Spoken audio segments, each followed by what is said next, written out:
আচ্ছা, এই যে structure of the assignment, guideline for assignment, অ্যাবস্ট্রাক্টটা হবে 100 to 150 ওয়ার্ডস। হ্যাঁ, keywords at least 5 words, যে keywordsটা থাকবে at least 5 words, 5টা কিওয়ার্ড থাকতে হবে। ইন্ট্রোডাকশন একটা 1 পেজের মধ্যে একটা ইন্ট্রোডাকশন করতে হবে। স্টেটমেন্ট অফ দ্য প্রবলেম সেটা একটা দুটা বা 1 পেজের মধ্যে স্টেটমেন্ট, দুইটা at least দুইটা প্রবলেম থাকবে, statement of problems. Research question থাকবে ওখানে, রিসার্চ অবজেক্টিভ থাকবে, একটা মেইন অবজেক্টিভ থাকবে এবং 3-4টা স্পেসিফিক অবজেক্টিভ থাকবে। স্কোপ অফ দ্য স্টাডি, স্কোপটা কি, এই স্টাডির স্কোপ গুলি আমাদেরকে বলতে হবে। তারপর significance of the study, theoretical contribution কি হতে পারে, ম্যাথোডোলজিক্যাল কন্ট্রিবিউশন কি হতে পারে, টেকনিক্যাল কন্ট্রিবিউশন হতে পারে, লিটারেচার রিভিউজ, এটা ভেরিয়েবল বেসড 1-2 পেজের মধ্যে লিখতে হবে।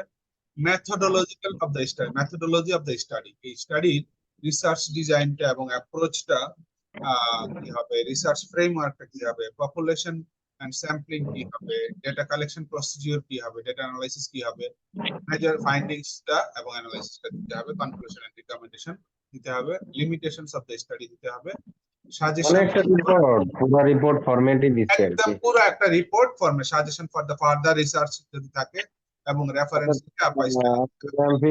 পিএইচডি এই ফরম্যাটেই হয়। হ্যাঁ, এখন আমি ভাবছি যে আর্টিকেল হলে তো সব শর্ট আর কি, এইগুলাই শর্টে লিখতে হবে। হ্যাঁ, তো এই জিনিসটাই আমি আপনার একটু ইয়া করছি, যে আমি একটা দাঁড় করাইছি আর কি। এটাই আপনাদের সাথে শেয়ার করতে চাইতেছি, যে দেখা যায় এই শেয়ারিংটা দেখা যায় আমার। হ্যাঁ, দেখা যায়।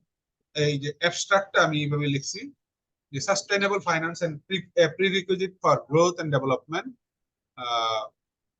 অফ ব্যাংকিং ইন্ডাস্ট্রি ইন আপনার বাংলাদেশ। অ্যাবস্ট্রাক্টটা কিন্তু হলো, হ্যাঁ এটা একটা বেসিক থিওরি আছে অ্যাবস্ট্রাক্টে, জানেন কিনা আমি জানি না। রিসার্চ হ্যাঁ, বলেন না, মেথোডোলজিতে বলেন। ফান্ডামেন্টালে পড়ায় যে আপনি যে পুরো রিসার্চটা করবেন, হুম, অ্যাবস্ট্রাক্ট লিখবেন কিন্তু লাস্ট ইয়ার রাইট।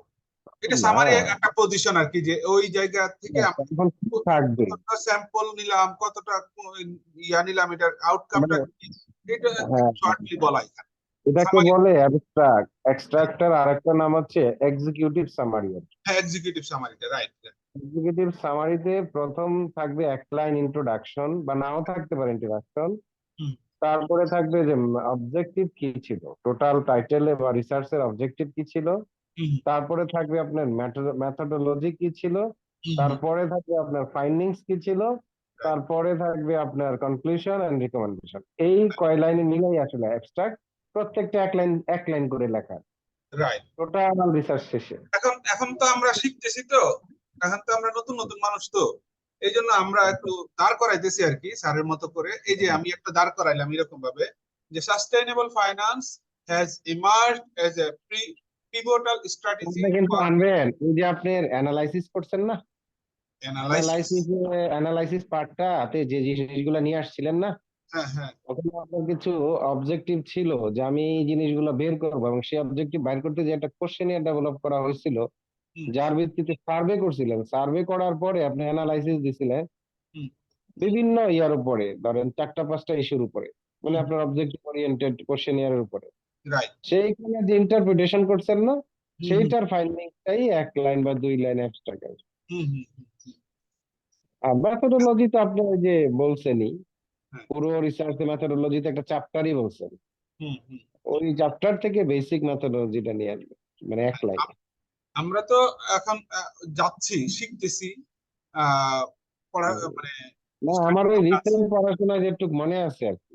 হ্যাঁ, ঠিকই বলছেন, আপনি তো একটু ভালোভাবে ইয়া করতেছেন। এখন আমরা তো মানে পুরা আমার দিনে আর রিসার্চটা কি। পুরা রিসার্চটা এখনো করি নাই, বাট আমরা তো একটা আর্টিকেল, এই যে 15টা আর্টিকেল আমাদেরকে লিখতে দিছি। হ্যাঁ, এই 15টা আর্টিকেল আমরা হোমওয়ার্ক করব। এখন হোমওয়ার্ক করতে করতে আমাদের হয়তো অনেক কিছু শিখে হয়ে যাবে, কারণ কি আমাদের প্রতিটা এই আর্টিকেলের মধ্যেই আমাদের যা কিছু পড়ানো হবে সবকিছু আছে।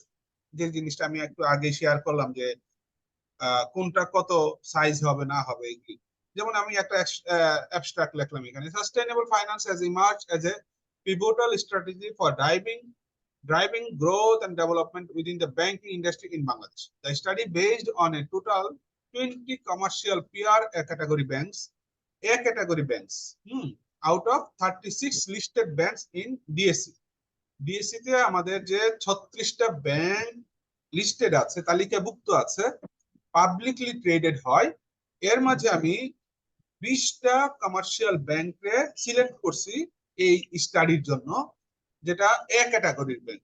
হ্যাঁ, আমরা নিশ্চয়ই এ ক্যাটাগরি জানি, বি ক্যাটাগরি জানি, সি ক্যাটাগরি জানি, জেড ক্যাটাগরি জানি, এন ক্যাটাগরি জানি।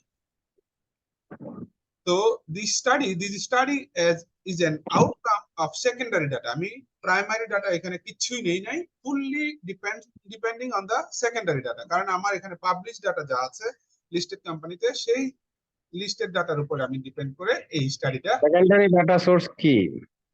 লিস্টেড পাবলিশড যে রিপোর্ট আছে, অ্যানুয়াল রিপোর্ট আছে, যেটা ডিএসসি তে পাবলিশড, ঠিক আছে, স্টক ওয়েবসাইটে পাবলিশড, এবং তাদের প্রত্যেকের ওয়েবসাইটে এটা পাবলিশড, ঠিক আছে। ওকে, তারপরে লিখছি আমি, the main objective of this study is to evaluate the role of sustainable finance in the growth and development of banking industries in Bangladesh.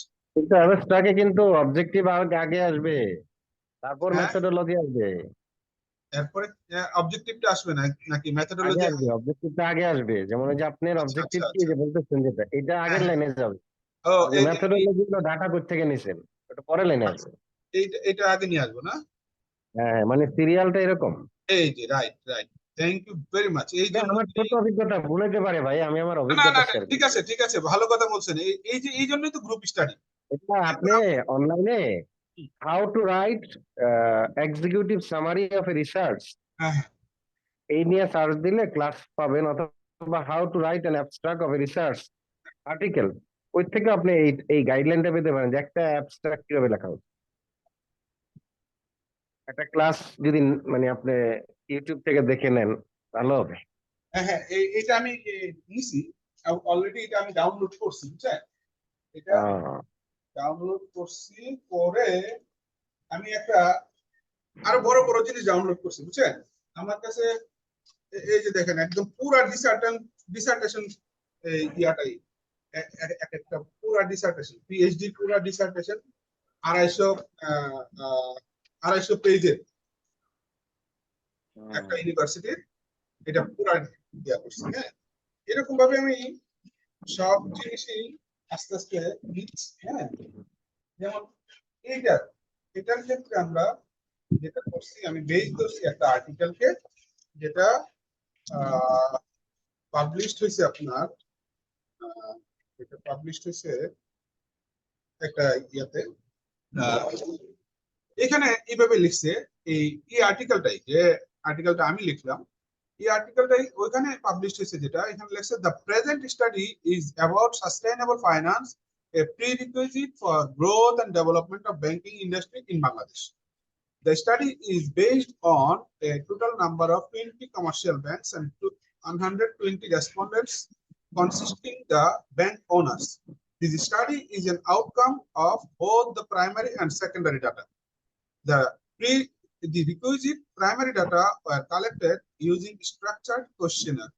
The main objective, তারপরে কিন্তু দিছে এটা। হ্যাঁ, আপনি যেটা বলছেন এটাই আসলে হওয়া উচিত ছিল, কিন্তু এখানে এই যে প্রসিডিউরটা আগে দিছে, তারপরে মেইন অবজেক্টিভটা দিছে, বুঝছেন? এখানে আমার কাছে ইয়াটাও ভালো লাগছে না, দেখেন উনি কিন্তু অবজেক্টিভ প্রথমে বলছে, আবার পরে যে আবার সেই অবজেক্টিভই বলছে। যেমন হ্যাঁ, paper examine the concept of, আপনার স্ক্রিনটা আমি পুরো দেখতে পাচ্ছি না, দাঁড়ান একটা মিনিট। আচ্ছা, আচ্ছা, আচ্ছা এখন দেখতে পাচ্ছি, আমি ইয়ে করে নিছিলাম মোবাইলে তো। হ্যাঁ, দিস স্টাডি ইজ, এই যে দেখেন, this study is an outcome of secondary data which is published in the Dhaka Stock Exchange.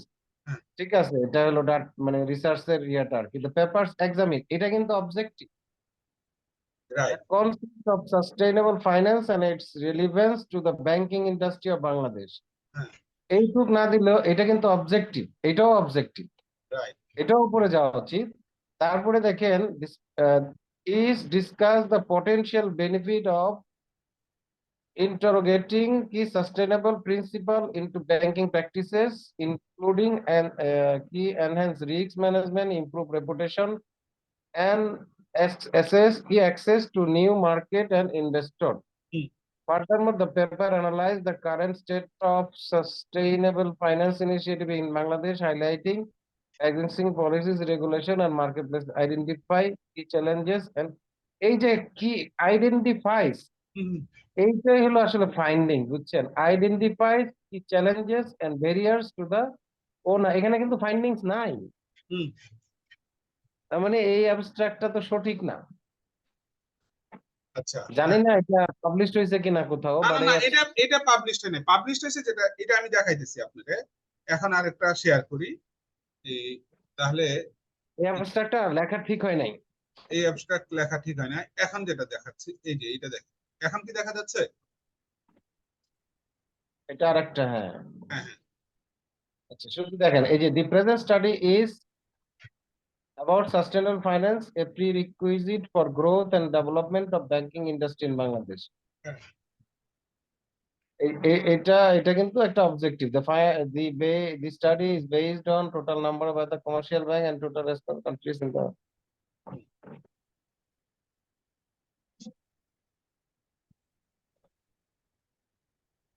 এরপর হলো মেথোডোলজি দিচ্ছে। কিভাবে সে করছে, কালেক্টেড ইউজিং স্ট্রাকচার্ড কোশ্চেনিয়ার, এটা কিন্তু methodology. Hmm. The main objective of this study is to critically evaluate the role of, এটা হলো objective.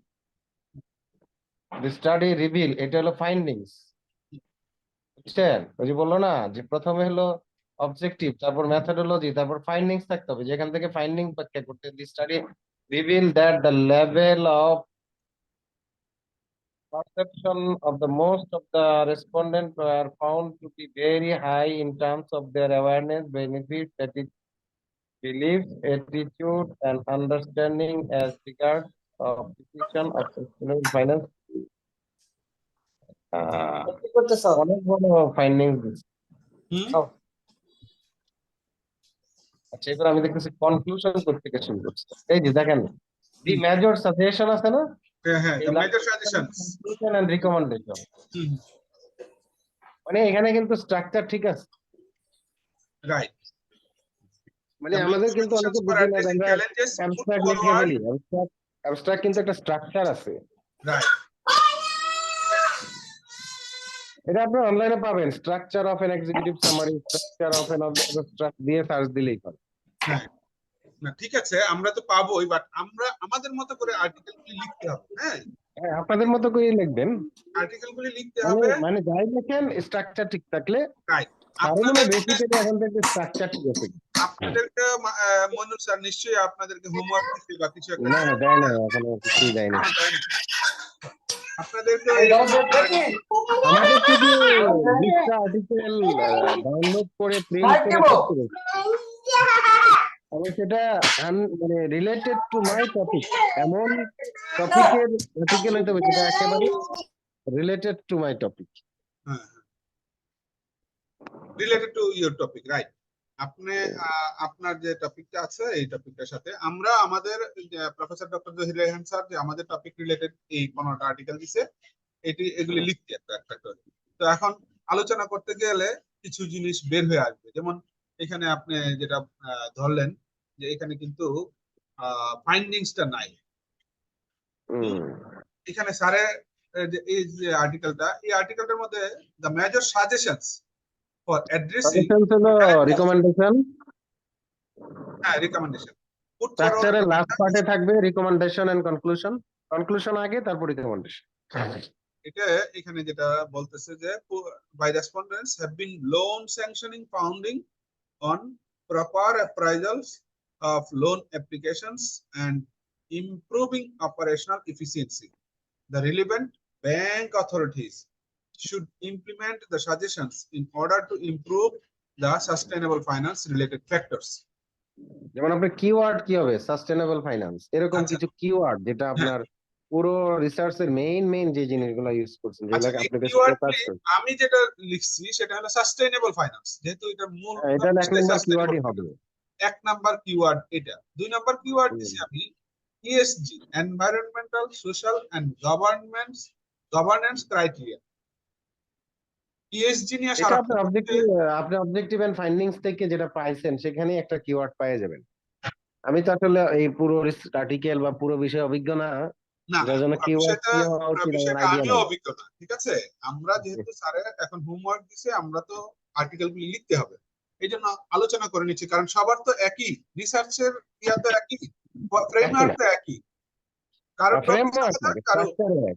হ্যাঁ, তো ইএসজি টা আমি নিছি এই জন্য যে ইএসজি নিয়ে এখন সারা পৃথিবীতে আলোচনা হইতেছে, এবং এটা environmental, social and governance criteria টা কি হবে, এই জিনিসটার উপর ডিপেন্ড করতেছে যে সাস্টেইনেবল ফাইন্যান্সটা হবে কি হবে না, বুঝছেন। তারপরে নিছি সিএসআর, কর্পোরেট সোশ্যাল রেসপন্সিবিলিটি যেটা। তারপরে নিছি ক্লাইমেট ফাইন্যান্স। ক্লাইমেট ফাইন্যান্স অবশ্যই খুব প্রয়োজন, এছাড়া সাস্টেইনেবল ফাইন্যান্স হবে না। তারপরে নিছি রেগুলেটরি ফ্রেমওয়ার্ক। এই 5টা কিওয়ার্ড আমি নিছি। এখন ঈদ শর্মা চুপচাপ বসে আছে। ঈদ শর্মা তো লেকচারার, সে তো ভালো বলবে এই বিষয়ে হ্যাঁ আরো। বলবে, অবশ্যই বলবে। আমি সে আগে তো আমার রিপোর্ট স্টুডেন্টদের কাছ থেকে দেখাই নেই। রিপোর্ট আমি নেয়। শুনতেছি আমি আমার শুনতেছি টপিক, আসাদ ভাই সবাইকে। হ্যাঁ আমার টপিকটা দেখাই নেই। আপনার কথা ইম্পর্টেন্ট, কারণ আপনি রেগুলার ক্লাস নেন, স্টুডেন্টদের এই বিভিন্ন সময় ডিসার্টেশন পেপার জমা দেয়, গাইড করেন, আপনার অভিজ্ঞতা বেশি কাজে লাগবে যারা এই লাইনে আছে। আইন রাইট, ভাই আছে না জানো? এটাই ঈদ শর্মা দাদা আমাদেরকে জানাবেন, কিন্তু আমরা একটু আগে দেখে নিই যে আমি কারণ আমি তো ভাই জানাইছি। পড়াশোনা অনেক আগে, ব্রিটিশ আমলের পড়াশোনা, হ্যাঁ, রিসেন্ট পড়াশোনা করছি গত লাস্ট 5 to 10 ইয়ার্স। ওই আমি বিভিন্ন ইউনিভার্সিটিতে যাই, যেগুলো দেখছি টিচারদের এক একজনের এক এক ফরম্যাট, কিন্তু মূল ফরম্যাটটা একই। হয়তো কেউ এটা আগে নিচ্ছে, কেউ এটা পরে নিচ্ছে, হ্যাঁ, হ্যাঁ তা আর ঠিক আছে, ফরম্যাট সেম। রাইট। হ্যাঁ ঠিক আছে। কারণ ইহিত শর্মা ভাইয়ের একটু কমেন্টস ডিসকাশন ভালো লাগবে, তো পাইলে ভালো হতো। আচ্ছা, আম, ঈদ দাদা, আপনি যেটা বলছেন ঠিকই আছে, হ্যাঁ আপনি বলেন। এই যে আমাদের যে ফরম্যাটটা ডক্টর জহির রায়হান স্যার দিল, হ্যাঁ হ্যাঁ হ্যাঁ এইভাবে কি কোনো একটা আর্টিকেল রেডি করছেন? হ্যাঁ আমি হ্যাঁ আর্টিকেল এরকম করেছি আর কি। তবে আমাকে তো আর কেউ ফরম্যাট দেয় নাই, নিজে নিজেই করছি আর কি। প্রথম দিকের গুলি খুব বাজে হয়েছে, তারপরে একটা করছি কোন রকম। এখন ঠিক আছে, স্যার যেটা বলছেন এটাই ঠিক আছে। মানে প্রথমে যদি abstract, keyword, instruction, problem statement, research question, ঠিক আছে এইভাবেই করতে হয়। হুম, অবজেক্টিভ, স্কোপ, সিগনিফিকেন্স। সিগনিফিকেন্স অবশ্য আমি শুধু মানে একটাই দিয়েছি আর কি, মানে এখানে থিওরিটিক্যালটা মেথোডোলজিক্যালটা দিই না, শুধু থিওরিটিক্যাল কন্ট্রিবিউশনটা দিয়ে রাখছিলাম সিগনিফিকেন্সের মধ্যে। আচ্ছা, লিটারেচার রিভিউ ঠিক আছে, ভেরিয়েবল বেস ঠিক আছে। লিটারেচার রিভিউ নিজেই কিন্তু একটা জগৎ। হুম, লিটারেচার রিভিউটা, কারণ এক একজন অথর এক একটা ভাবে আর্টিকেল তৈরি করেন, হুম, সেখান থেকে আমাদের এটাকে একটা মানে ইউনিফর্ম একটা নিয়মে নিয়ে আসতে হয়, ফলে লিটারেচার রিভিউটা নিজেই একটা জগৎ হয়ে যায় হুম, আমার মতে আর কি, লিটারেচার জিনিসটা রিভিউটা। তারপর হচ্ছে methodology of the study, research design approach, research framework, population sampling, data collection procedure, data analysis, হুম। ঠিক আছে। তারপর হচ্ছে method, findings, analysis, conclusion, recommendation, limitation of the study, ঠিক আছে। সাধারণত আমি কি করি, মানে কনক্লুশনের মধ্যেই আর কি লিমিটেশনটা দিয়ে দিই। মানে আমার 12টা আইটেম দিয়ে শেষ আর কি, 13টা টপিক আমি আর দেই নাই আচ্ছা, টপিকগুলিতে। আপনারা লিটারেচার রিভিউতে একটা লিটারেচার পড়ে মূল অংশটুকু রিভিউর মধ্যে নিয়ে আসেন, এটাই কিন্তু আচ্ছা, ইম্পর্টেন্ট জিনিস শেখার। হ্যাঁ হ্যাঁ অবশ্যই। এখানে কারণ হচ্ছে একটা কি লিটারেচার 2-3 বার পড়ার পরে একটা রিভিউ লেখা যায়, সেটা 4-5 লাইন। এটা হুম হলো হুম ইম্পর্টেন্ট যে রিভিউটা কি হবে, আসলে একটা রিভিউ এর কন্টেন্ট একটা রিসার্চ হুম থেকে কি নেব, হুম হুম হুম।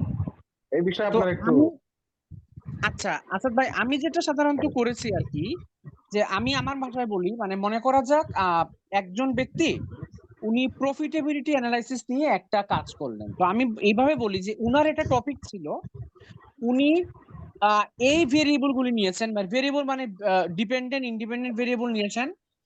তারপর সেই ভেরিয়েবল থেকে ভেরিয়েবলটা উনি এই জায়গায় অ্যাপ্লাই করেছেন, মানে উনি কোথায় অ্যাপ্লাইটা করেছেন, মানে উনার অ্যাপ্লাই আর আমার অ্যাপ্লিকেশনের জায়গাটা তো সেম হবে না, আমার তো এরিয়া তো ডিফারেন্ট হবে।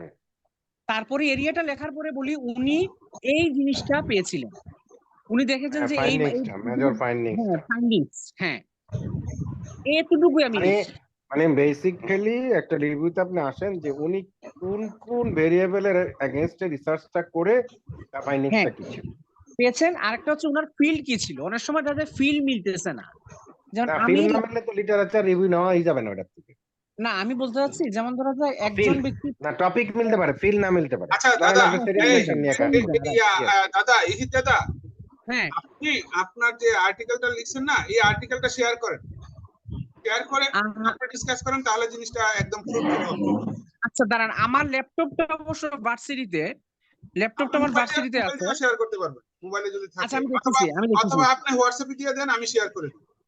হ্যাঁ আমি দেখতেছি, খুঁজে দেখি আমি পাই আছে কিনা, জি দেখতেছি আমি এখন। প্লিজ।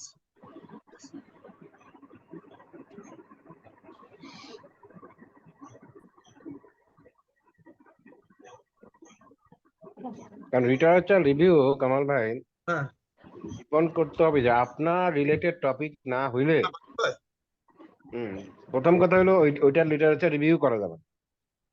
এখন আপনি হয়তো একটা আমার টপিক ধরেন স্যাটিসফ্যাকশন মেজার করতেছেন, এখন স্যাটিসফ্যাকশন মেজার করতে যে কেউ নিচ্ছে এক ধরনের ভেরিয়েবল, কেউ নিচ্ছে অন্য ধরনের, অথবা কেউ হয়তো এক টাইপ অফ বা এক ক্যাটাগরি বিষয়ের উপরে স্যাটিসফ্যাকশন অ্যানালাইসিস করছে, আরেকজন অন্য ক্যাটাগরি। কেউ হয়তো গার্মেন্টস সেক্টরে করছে, কেউ হয়তো ফার্মাসিউটিক্যালসে করছে, কেউ হয়তো গভর্নমেন্ট জবে করছে, কেউ হয়তো ব্যাংকিং সেক্টরে করছে, বাট টপিককে স্যাটিসফ্যাকশন সে মেজার করছে এবং ভেরিয়েবল গুলো ভিন্ন থাকতে পারে। এইটার ভিত্তিতে এটাই আমি দেখবো উনি কোন কোন ভেরিয়েবলের এগেইনস্টে কি ফাইন্ডিং।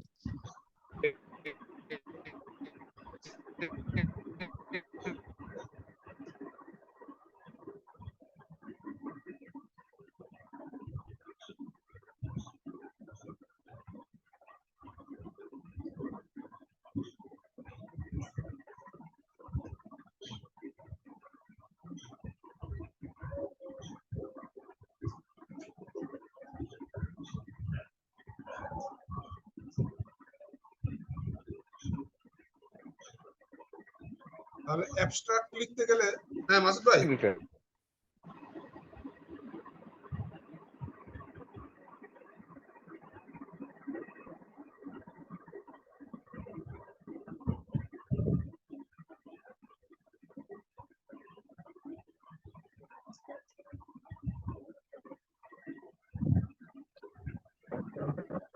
হ্যালো, আমি জি একটা কলে ছিলাম, মাঝখানে ছিলাম না, কি হয়েছে বলতে পারবো না। না, ওই যে মাসুদ ভাই কল দিচ্ছিল যে ক্লাস হবে কি হবে না, এখন আমারও কল দিচ্ছে। আপনার কে কল দিছিল? একই মাসুদ। না ওই যে ইয়া থেকে এসএমএস আসতেছে মনে হয়, ওইটা দেখেন তো একটু কেউ। গ্রুপে হ্যাঁ হ্যাঁ, ওই যে এমফিল পিস ওইখানে একটা আমি ইয়া আমি আসতেছে। দিছি, আমি দিছি আর ইহিত দাদা ও দিছে। আপনি দিচ্ছেন? হ্যাঁ ইহিত দাদা আর্টিকেলটা দিছে, তো ওইটা শেয়ার করতেছে। ইহিত শর্মা দিছে আর কি। হ্যাঁ হ্যাঁ হুম, আর্টিকেলটা, আমি দিয়েছি এটা। আচ্ছা আর্টিকেলটা আমি শেয়ার করি তাহলে।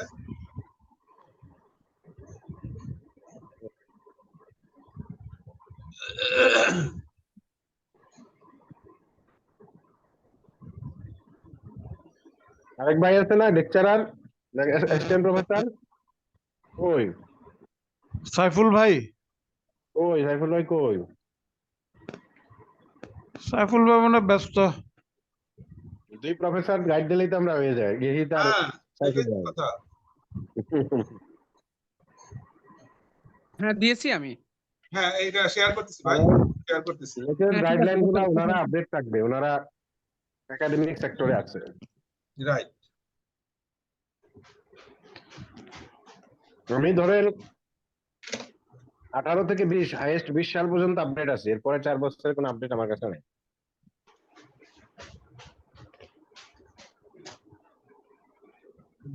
আপনার 18 থেকে 20, আর আমি হইলাম মনে করে যে 2000 সাল থেকে 24। না আমি ছিলাম না, 2013 থেকে শুরু করছি, 13 থেকে আচ্ছা আবার স্টাডি শুরু করছি, গ্যাপে গ্যাপে গ্যাপে গ্যাপে ছিলাম, 18 পর্যন্ত ভালোই ছিলাম। আর 23-এ যায় কিছুটা ছিলাম, ওই যে একটা কোর্স করছিলাম এটা LEP কি ওই যে থেকে। অ্যাসাইনমেন্ট যেগুলা দিছে ওইটার ব্যাপারে এখন কথা বলতেছেন, এই তো? আমি তো মাঝখানে ঢুকছি। হ্যাঁ, অ্যাসাইনমেন্ট আপডেট হ্যাঁ, বলতে এই আমি যে দাদা, বুঝাচ্ছি এই যে দাদা দেখতে পাচ্ছেন? সবাই দেখতে পাচ্ছেন এই দাদার এই আর্টিকেলটা? হ্যাঁ, দেখা এটা কি যাচ্ছে। ওই যে স্যার অ্যাসাইনমেন্ট দিছে এটা, কামাল ভাই? না না, আপনি আপনি একটু শুনেন। এই দাদা আছেন? এই দাদা শুনতে পাচ্ছেন? হ্যাঁ হ্যাঁ হ্যাঁ, আমি শুনতে পাচ্ছি। এই যে আর্টিকেলটা কি দেখা যাচ্ছে আপনারটা? হ্যাঁ, দেখা যাচ্ছে দেখা যাচ্ছে। ওকে ওকে, এখন ডিসকাস করেন। আচ্ছা। এটা তো একটা পাবলিশড আর্টিকেল মনে হচ্ছে। হ্যাঁ হ্যাঁ, হ্যাঁ হ্যাঁ হ্যাঁ। ও না, এটাকে এটা আপনি রিভিউ ইন্দোনেশিয়ার একটা এটা আমরা ইন্দোনেশিয়ার একটা ইউনিভার্সিটিতে পাবলিশ করেছিলাম। জি। আচ্ছা। তো আপনারা একটু অ্যাবস্ট্রাক্টটা দেখতে পারেন, দেখলে যদি মনে হয় ঠিক আছে কিনা আপনারা একটু দেখেন। এটার টপিকসটা যেটা টাইটেলটা হলো হুম। Determinants of profitability, a study on ceramic industry in Bangladesh. Okay fine, হুম। জিনিস। এটা ইহিত শর্মা, ঠিকই আছে, প্রথম তো সে অবজেক্টিভ বাজার, লিখবে, অবজেক্টিভে সিলেট আছে। বাংলাদেশ। আচ্ছা, অ্যাবস্ট্রাক্টটা যেটা, this study aimed to establish the key determinants of the profitability of ceramic companies. For this purpose, the data of all ceramic companies were selected from Dhaka Stock Exchanges. The research period covered from 2015 to 16 to 22 to 2021. Return on assets and return on equity were used as the indicators of profitability. While management দাদা, এখানে আপনার কোন লাইনটা methodology নিয়ে discuss করতে আমাদের একটু পড়েন, তাহলেই তো হয়। আপনার প্রথমটা হলো অবজেক্টিভ, বুঝতেছেন? এই অ্যাবস্ট্রাক্টে আপনার মেথোডোলজি কোন পার্ট করতে একটু কালার করেন।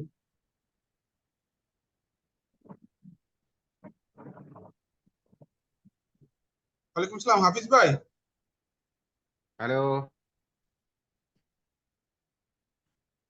কামাল ভাই, শুনতে পাচ্ছেন? আরে স্যারের ইয়া না, আমরা আমরা গ্রুপে যে লিংকে হ্যালো আলোচনা, বুঝছেন? আপনি গ্রুপে জয়েন করেন, কামাল ভাই, শুনতে পাচ্ছেন? গ্রুপে জয়েন করেন, ঠিক আছে? ওই যে 22-23 থেকে কে যেন কল দিচ্ছে, এটা কি আমাদের স্যারেরা নাকি? ওইটা বাদ দেন, ওই আমাদের এই জুমে ঢুকুক। স্যাররা না, 22-23 থেকে আমাদের নিজেদের একজন জানতে চাইছে, ঠিক আছে? জি, এই দাদা আলোচনা করেন প্লিজ।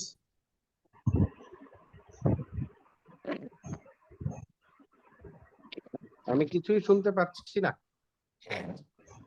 আচ্ছা, কে শুনতে এখন পাচ্ছেন শোনা নাকি? যাচ্ছে? এখন তো শোনা যাচ্ছে হ্যাঁ, ক্লিয়ার, আমি শুনতে পাচ্ছি। আমিও শুনতে পাচ্ছি। হ্যাঁ, শুনতে পাচ্ছি। আচ্ছা, আমি কে এখন শুনতে পাচ্ছেন আপনারা নাকি? কি সবাই দেখতে,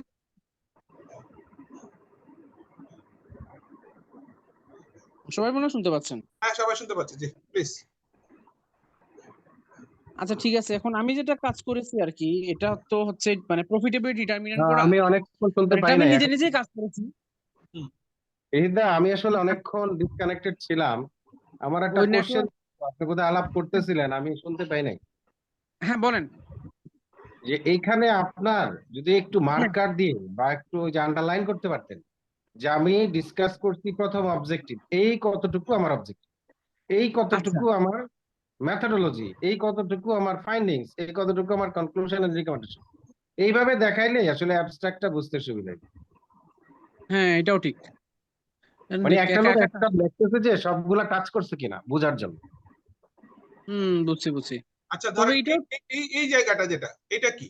এই প্রথম লাইনটা, দিস স্টাডি, এটা কালার করা, লাল কালার করা, দেখতে পাচ্ছেন সবাই?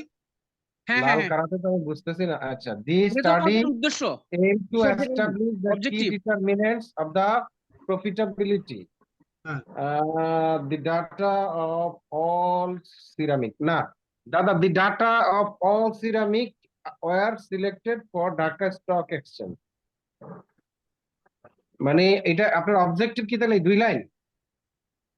হ্যাঁ, আচ্ছা,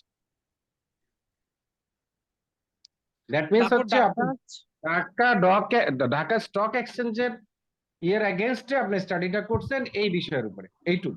অন্য কালার দিয়ে, অন্য কালার হ্যাঁ দিয়ে, এর বাইরেরটা আবার একটা অন্য কালার দিয়ে, মেথোডোলজি পার্টটা একটা অন্য কালার দিয়ে। আচ্ছা মানে আমি আমি যে মানুষকে যেভাবে বলি আর কি, আমি আমার কনসেপ্টে আপনাকে হ্যাঁ ঠিক ঠিক হচ্ছে আছে, কিনা জানি না। ঠিক আছে, ঠিক আছে, না ঠিক আছে। এটা হচ্ছে অবজেক্টিভ, মেথোডোলজি।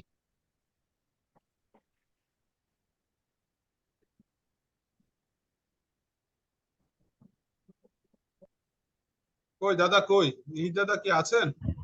ট্রাই হ্যাঁ আছি করতেছে, আছি। কালারিং করতেছে, আন্ডারলাইন করতেছে। হ্যাঁ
এই দাদা আমি কালার করে দিছি,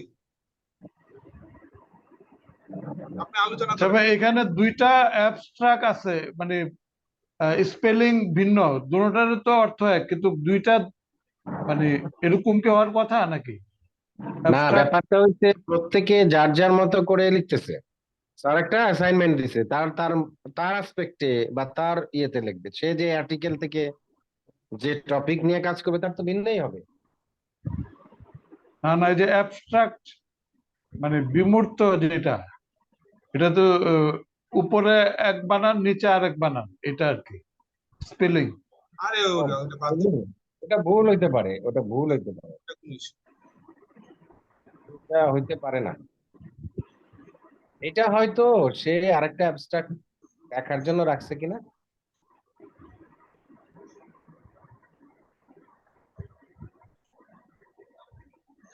আচ্ছা, the study aim to establish ভাই the আরেক লাইন হবে, আরেক লাইন হবে। একটা ফাইন্ডিংস দিচ্ছেন, দুইটা ফাইন্ডিংস আছে। on the other hand negative impact আর নো সিগনিফিকেন্ট, এইগুলাও কিন্তু এই একটা ফাইন্ডিংস, একেবারে প্রবাবিলিটি পর্যন্ত এই পুরোটাই কিন্তু ফাইন্ডিংস। হ্যাঁ, আর নিচেরটা হলো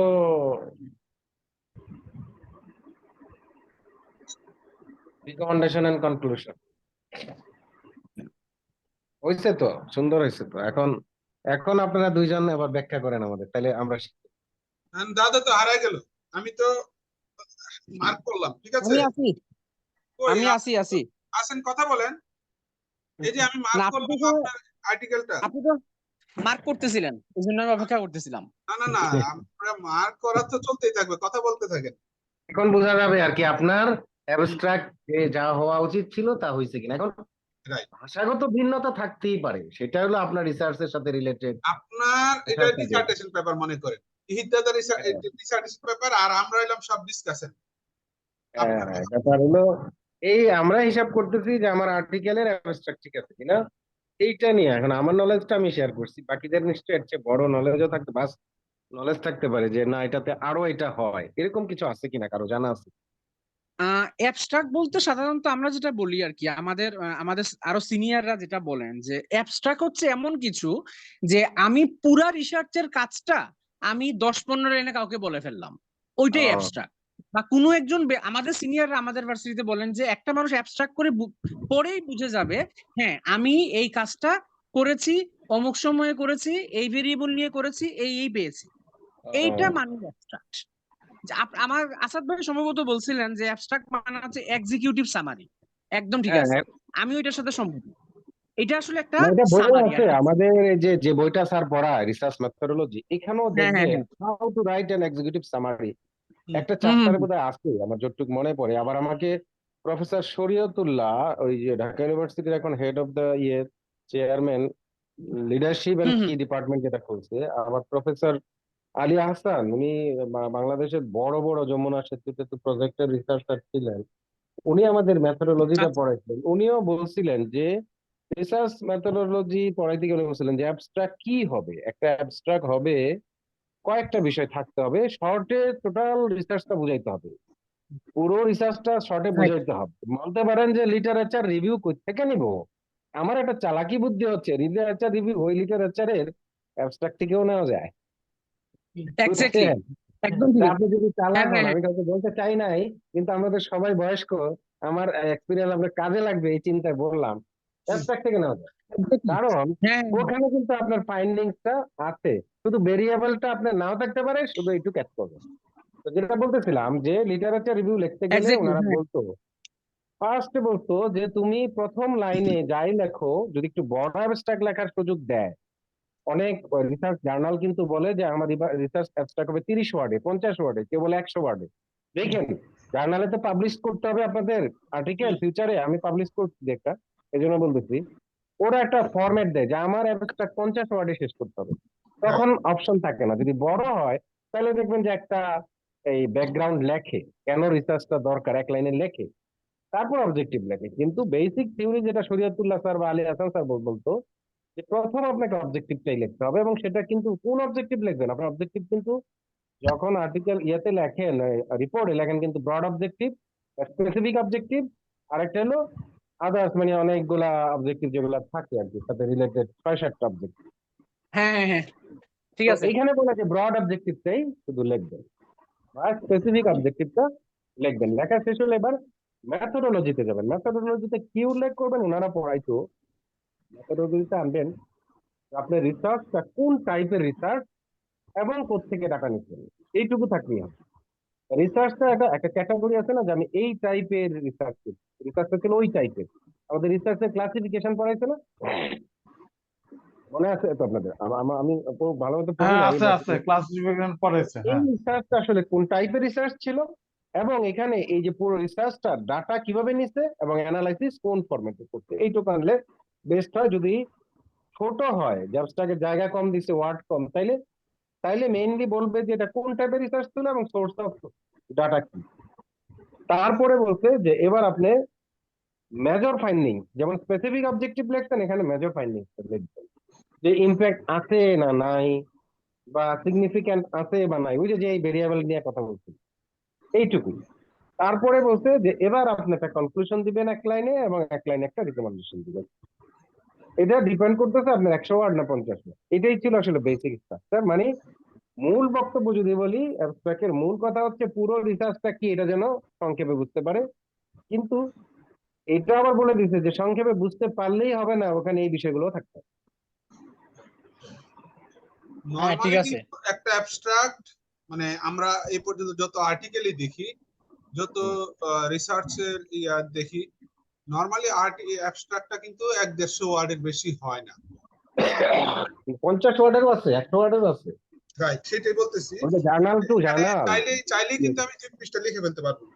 না, অ্যাবস্ট্রাক্ট 50 থেকে 100 ওয়ার্ড হাইয়েস্ট, এটা রেয়ার। রাইট, 50-60 ওয়ার্ডে, 100 ওয়ার্ডে এর বেশি থাকে না আসলে।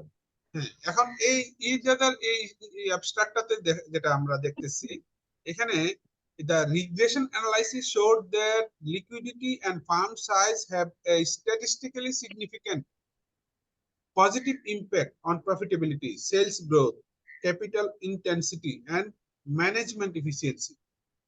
এটা দিয়ে কি বুঝাইছে এখানে? এটা ফাইন্ডিংস, উনি পুরো রিসার্চে দেখছে, ওনার হ্যাঁ, ভেরিয়েবল ছিল এগুলা, ইমপ্যাক্ট আছে না নাই, কিসের উপরে, সেই জিনিসটা উনি এখানে এক্সপ্লেইন করছে। যে তারপরে আরেকটা এখানে লেখছে ফাইন্ডিংস যে দিতে, সেটা হলো রিগ্রেশন অ্যানালাইসিস করছে উনি, হ্যাঁ, হ্যাঁ, liquidity and firm size have a significant positive impact. মানে ওর নিশ্চয়ই টপিক ছিল যে ফার্ম সাইজ হুম, ইয়ার উপরে ইমপ্যাক্ট ফেলে কিনা, হ্যাঁ, প্রফিটেবিলিটির উপর ইমপ্যাক্ট ফেলে কিনা। মানে হ্যাঁ। ওর ভেরিয়েবল ছিল এরকম যে ভেরিয়েবল কি ফার্ম সাইজ প্রফিটেবিলিটির উপর ইমপ্যাক্ট ফেলে, আর এটা ছিল working capital had liquidity, liquidity, এই দুইটা ইস্যু ছিল তার। এবং সে দেখছে যে এই দুইটা ভেরিয়েবল আসলে ইমপ্যাক্ট ফেলে। আরেকটা ছিল গ্রোথ, ক্যাপিটাল ইন্টেন্সিটি, এগুলা ওনার ভেরিয়েবল ছিল সম্ভবত, ওনার রিসার্চের ভেরিয়েবল ছিল। তার মানে হ্যাঁ আমার ছিল। পজিটিভ ইম্প্যাক্ট ফেলে এই ভেরিয়েবল গুলো। অন দ্য আদার হ্যান্ড, সে লেখছে working capital had a negative impact on profitability. সে কিন্তু আরেকটা ভেরিয়েবল ছিল যে ওয়ার্কিং ক্যাপিটালের ইম্প্যাক্ট আছে কিনা, সে বলছে ইম্প্যাক্ট নাই, তার ফাইন্ডিংস হয়েছে আদার্স হ্যাড নো ইম্প্যাক্ট। একটা দিছে পজিটিভ ইম্প্যাক্ট, একটা দিছে নেগেটিভ ইম্প্যাক্ট, আরেকটা ফাইন্ডিং ছিল যে এই আরেকটা ভেরিয়েবল, সেটা কি ছিল, ওয়ার্কিং ক্যাপিটাল। ও আরো কিছু আদার্স বলতে কি, সে আদার্স বলতে বোধহয় আরো কিছু ছিল ওর ভেরিয়েবল, যেটা ভিতরে গেলে পাওয়া যাবে। আপনারা যদি লেখেন লিটারেচার রিভিউ, তাহলে আদার্স এর জায়গায় ওই বাকি ভেরিয়েবল গুলো বসায় লিখতে হবে। Dash dash dash had no significant impact on profit।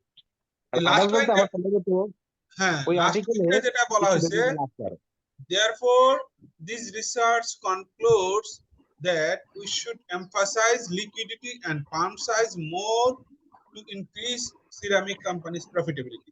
কিন্তু এটা একটা কনক্লুশনও বলতে পারেন, রিকমেন্ডেশনও, যে অতএব আমাদের এমফাসাইজ দিতে হবে লিকুইডিটির উপরে এবং ফার্মের সাইজের উপরে, যদি প্রফিটেবিলিটি বাড়াইতে চাই। ওটা কিন্তু তাহলে আমরা একটু দেখি কনক্লুশনে উনি কি লিখছে। এটাই কনক্লুশন এন্ড রিকমেন্ডেশন। না এটা তো অ্যাবস্ট্রাক্টের কনক্লুশন রিকমেন্ডেশন, ওনারও তো একটা কনক্লুশন আছে। এই যে সেম কনক্লুশন, কিন্তু আবার আপনারা কিন্তু অনেকে ভুলে যান ওইখানকার কনক্লুশনের ওই লাইন বা ওই ওয়ার্ড বা ওই স্টেটমেন্টটা কিন্তু ফাইনাল কনক্লুশনে থাকতে হবে। রাইট, সেটাই আমরা দেখতেছি এখন। এই যে কনক্লুশন, এই কনক্লুশনটাতে দেখি আমরা কি আছে।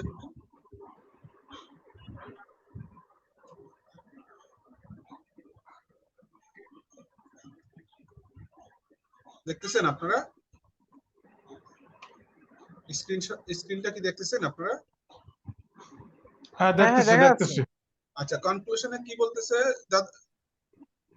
This study focused on identifying the remarkable factors that control the ceramic sector's profitability and the সম্ভবত এই আর্টিকেলটা ছিল সেকেন্ডারি ডাটাবেস, যার ফলে সে অনেকগুলা রিসার্চ থেকে সাইটেশন দিছে যে আমি এই রিসার্চ থেকে এটা পাওয়া গেছে, যেটাই ফাইন্ডিংস, বুঝছেন? এটা ওনার প্রাইমারি ডাটা নিজের রিসার্চ না। অ্যাবস্ট্রাক্টের প্রথমে তো বলছেই যে এটা ঢাকা স্টক এক্সচেঞ্জের যে পাবলিশ ডাটা আছে ওটার উপর বেস করে সে এটা সেকেন্ডারি ডাটার উপর সে হলো ডাটা নিচ্ছে বাংলাদেশের অ্যাসপেক্টে। আর এখানে কিন্তু সাইটেশনে কিন্তু সে বিভিন্ন ইয়ার উল্লেখ করছে, দেখেন। আচ্ছা আসাদ ভাই। জি ভাই। আচ্ছা, এখন হলো মানে রোহিত শর্মা যিনি লিখেছেন, এখন উনি বললে মনে হয় ভালো হতো না? তাইলে আমাদের সবার আর কি এখন ওনার লেখাটা আমরা মানে উনি বলার পরে তারপরে আমরা যদি কথা থাকে তাহলে বললাম, এই আর কি। এটা ভালো লাগছে। হ্যাঁ ঠিক বলছেন।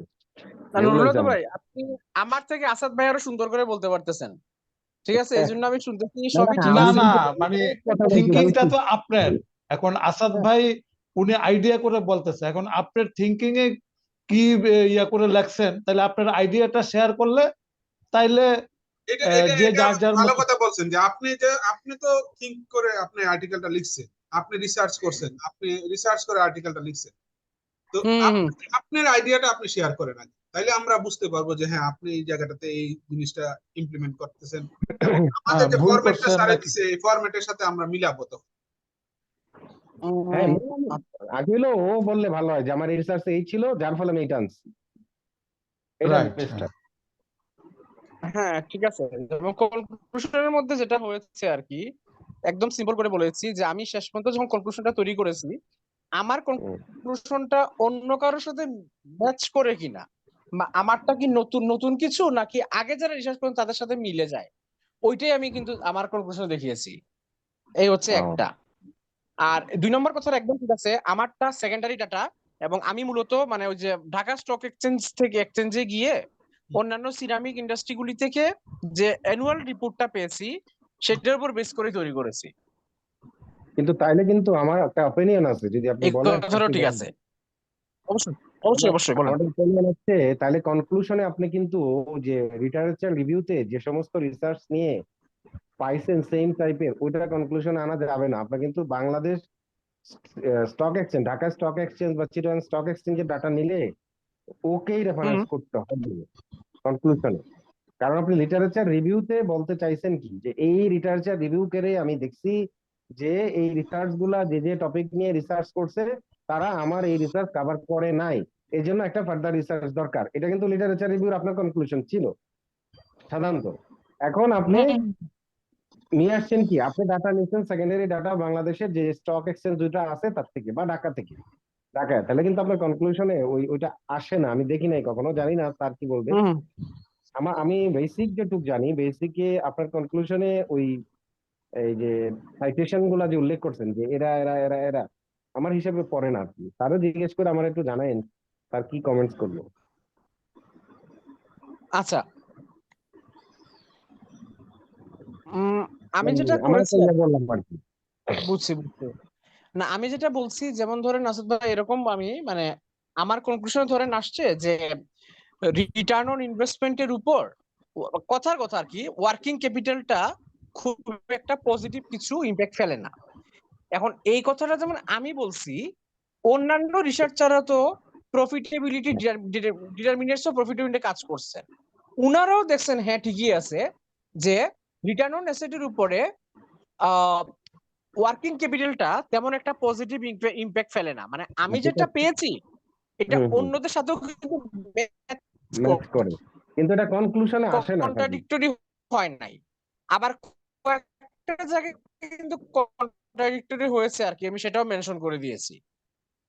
এটাই, কারণ আমার রিসার্চটা তো আসলে মানে অন্যরা যেটা করেছেন, আমি আসলে নামটা বলতে পারতেছি না, মানে অন্যরা যেটা করেছেন আসাদ ভাই ওইটার উপরই কিন্তু বেস করে আমি একটা নতুন কিছু নিয়ে আসছি। এখন সিরামিকের উপর কোনো কাজ হয় নাই, ডিটারমিনেটস অফ সিরামিক ইন্ডাস্ট্রির উপর কোনো কাজ হয় না, তো ওইটা ছিল।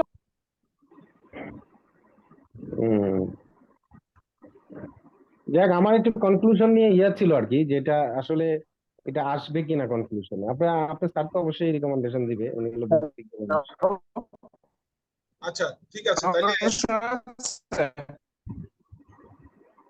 তারপরে আমরা যাই কিওয়ার্ডের উপর। কিওয়ার্ডটা বেসিস করব কিসের উপর? এই যে কিওয়ার্ডটা প্রফিটেবিলিটি, রিসার্চের কিওয়ার্ড হবে, রিসার্চের সবচেয়ে বড় এমফেসিস যেটার উপরে সেটা হবে কিওয়ার্ড। হ্যালো এইখানে যেমন প্রফিটেবিলিটি, হ্যালো হ্যাঁ, কামাল ভাই, আমাকে শোনা যাচ্ছে? প্রফিটেবিলিটি হ্যাঁ হবে একটা কিওয়ার্ড, হ্যালো, কারণ এটার উপরে সবচেয়ে বেশি এখানে কিন্তু আমাকে তো যতগুলো ডিটারমিনেন্ট মানে কি ভেরিয়েবল আছে সবগুলার মূল টার্গেট কিন্তু প্রফিটেবিলিটির মাপতেছে এখানে, তাহলে এটাই হবে মেইন কিওয়ার্ড। এখানে সিরামিক ইন্ডাস্ট্রি প্রফিটেবিলিটি দুইটা কিওয়ার্ডস নেওয়া ঠিক আছে, আমার আপত্তি নাই, কিন্তু ঢাকা স্টক এক্সচেঞ্জ এখানে কিওয়ার্ড আমার এটাতে একটু কনফিউশন আছে, একটু যদি দাদা এটা ব্যাখ্যা করতে। ঢাকা স্টক এক্সচেঞ্জটা কেন এখানে কিওয়ার্ড?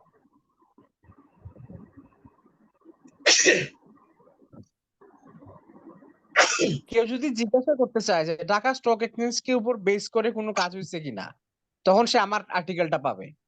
না আচ্ছা, এটা আপনাদের তো কিওয়ার্ড লিমিট এটা কয়টা? সোর্স অফ ডাটা হইতে পারে, এটা কিওয়ার্ড হইতে পারে আর্টিকেলটা। আপনাদের কিওয়ার্ড কয়টা, মানে স্যার কি বলছে কয়টা কিওয়ার্ড দিতে বলছে আপনাদের থিওরিতে, কয়টা বলছে? মানে 5টা কিওয়ার্ড মিনিমাম, 5টা কিওয়ার্ড। 5টা হইলে মেজর দিয়ে যদি থেকে যায় দিতে পারে তো, মেজর ওনার মেজর এরিয়া কভার করে যদি স্কোপ থেকে যায় যে আরো জায়গা 5টা করার মতো, 4টা হয়েছে আরেকটা দিতে পারে অবশ্য। না না না, এখানে আমি যেটা আমার অবজেক্ট মানে আমার থিংকিংটা বলতেছি, Dhaka stock exchange source of data, তাই না? এই ডাটাটার সোর্সটা, কিন্তু এটা এখানে কিওয়ার্ড হইতে পারে। এখানে keyword profitability, okay fine, ceramic ইন্ডাস্ট্রির উপর এই প্রফিটেবিলিটি, এটা ঠিক আছে। প্রফিটেবিলিটির জন্য এখানে রিটার্ন অন অ্যাসেট হইতে পারে। আমার মনে হয় সিরামিক ইন্ডাস্ট্রি কিওয়ার্ড দিলে বুঝে নিবে সবাই যে তার রিসার্চটা মেইনলি এমফাসাইজ করতে সিরামিক ইন্ডাস্ট্রির উপরে। এটা ঠিক আছে, প্রফিটেবিলিটি দিলে এখানে বুঝবে ঢাকা সিরামিক স্টক ইন্ডাস্ট্রির এক্সচেঞ্জটা প্রফিটেবিলিটি। মনে হয় ঠিক নাই। ঠিক নাই তো আমরা বলতে পারবো না, এটা তো স্যার বলবে, আমি তো আপনি এটা কেমনে আমার বলি। ওপিনিয়ন বললাম আর কি, স্যার তো opinion অবশ্যই আর কি। বলবে, আমার ওপিনিয়ন বললাম। তবে আমার কাছে মনে হয় উনি যে দুইটা মেজর এই যে ইম্প্যাক্ট পাইছে না, কি যেন একটা ইম্প্যাক্ট হলো সাইজ, কিসের জন্য, লিকুইডিটি হ্যাঁ, ফার্ম সাইজ এগুলো হইতে পারে কিনা দেখেন তো। আমি জানি আমার আপনাদেরটা দেখবো, দেখলে আমার একটু শিখা হবে। আপনাদেরটা আচ্ছা, যখন তারপরে সার্ভার ঠিক করে দিবে। গেল আমাদের অ্যাবস্ট্রাক্ট। অ্যাবস্ট্রাক্ট দুইবার কেন অ্যাবস্ট্রাক্ট? আচ্ছা, ইন্দোনেশিয়ার ভাষায় একটা লেসন। ইন্দোনেশিয়া না ভাষায়। এটা আমি রাইখা দিচ্ছে আর কি ওর পড়ার জন্য পরে তারপরে কারণে। ইন্ট্রোডাকশন। ইন্ট্রোডাকশন ইন্ট্রোডাকশন কয় ওয়ার্ডে লিখতে বলছে আপনাদের? ইন্ট্রোডাকশন লিখতে বলছে আমাদেরকে আহ, এক পেজের মধ্যে ইন্ট্রোডাকশন শেষ করতে বলছে। ওয়ার্ড লিমিট দিচ্ছে মনে হয়, দেখেন না? ওয়ার্ড লিমিট ওয়ার্ড হলো 5টা, 5 না না না মানে 5 কিওয়ার্ড। না, কিওয়ার্ড না, আর ওরা বলতে অ্যাবস্ট্রাক্ট হলো 100 থেকে 150। ওইটা আমি বললাম না। ইন্ট্রোডাকশন হলো 1 পেজ। ওয়ান পেজে কত হয় ইয়ে ভাই? নুরুল হুদা জি, ভাই, 1 পেজে কি পেজ 500 বলছে ওয়ার্ড হয়? স্যার। ওয়ান পেজে কি 500 হয়? 1 পেজে না 500 মনে হয় না। ও। ওই এরকম আর কি তারপরে বলছি। Statement of problem 1 page, research question 3 or 4 page, research objective, main objective, speech for objective, scope of the study 7 নম্বরে। 8 নম্বরে হলো সিগনেচার সিগনিফিকেন্ট মনে হয় নাকি? সিগনেচারাল অফ দ্য স্টাডি, না না, থিওরিটিক্যাল কন্ট্রিবিউশন। হ্যাঁ, সিগনিফিকেন্ট মনে হয়, সিগনিফিকেন্ট। ও সিগনিফিক্যান্ট। আমরা একটু ধারাবাহিকভাবে যাই। একটা পেজে 400-500 ওয়ার্ড থাকতে পারে, এটা ডিপেন্ডিং অন দা মানে ফন্ট সাইজ।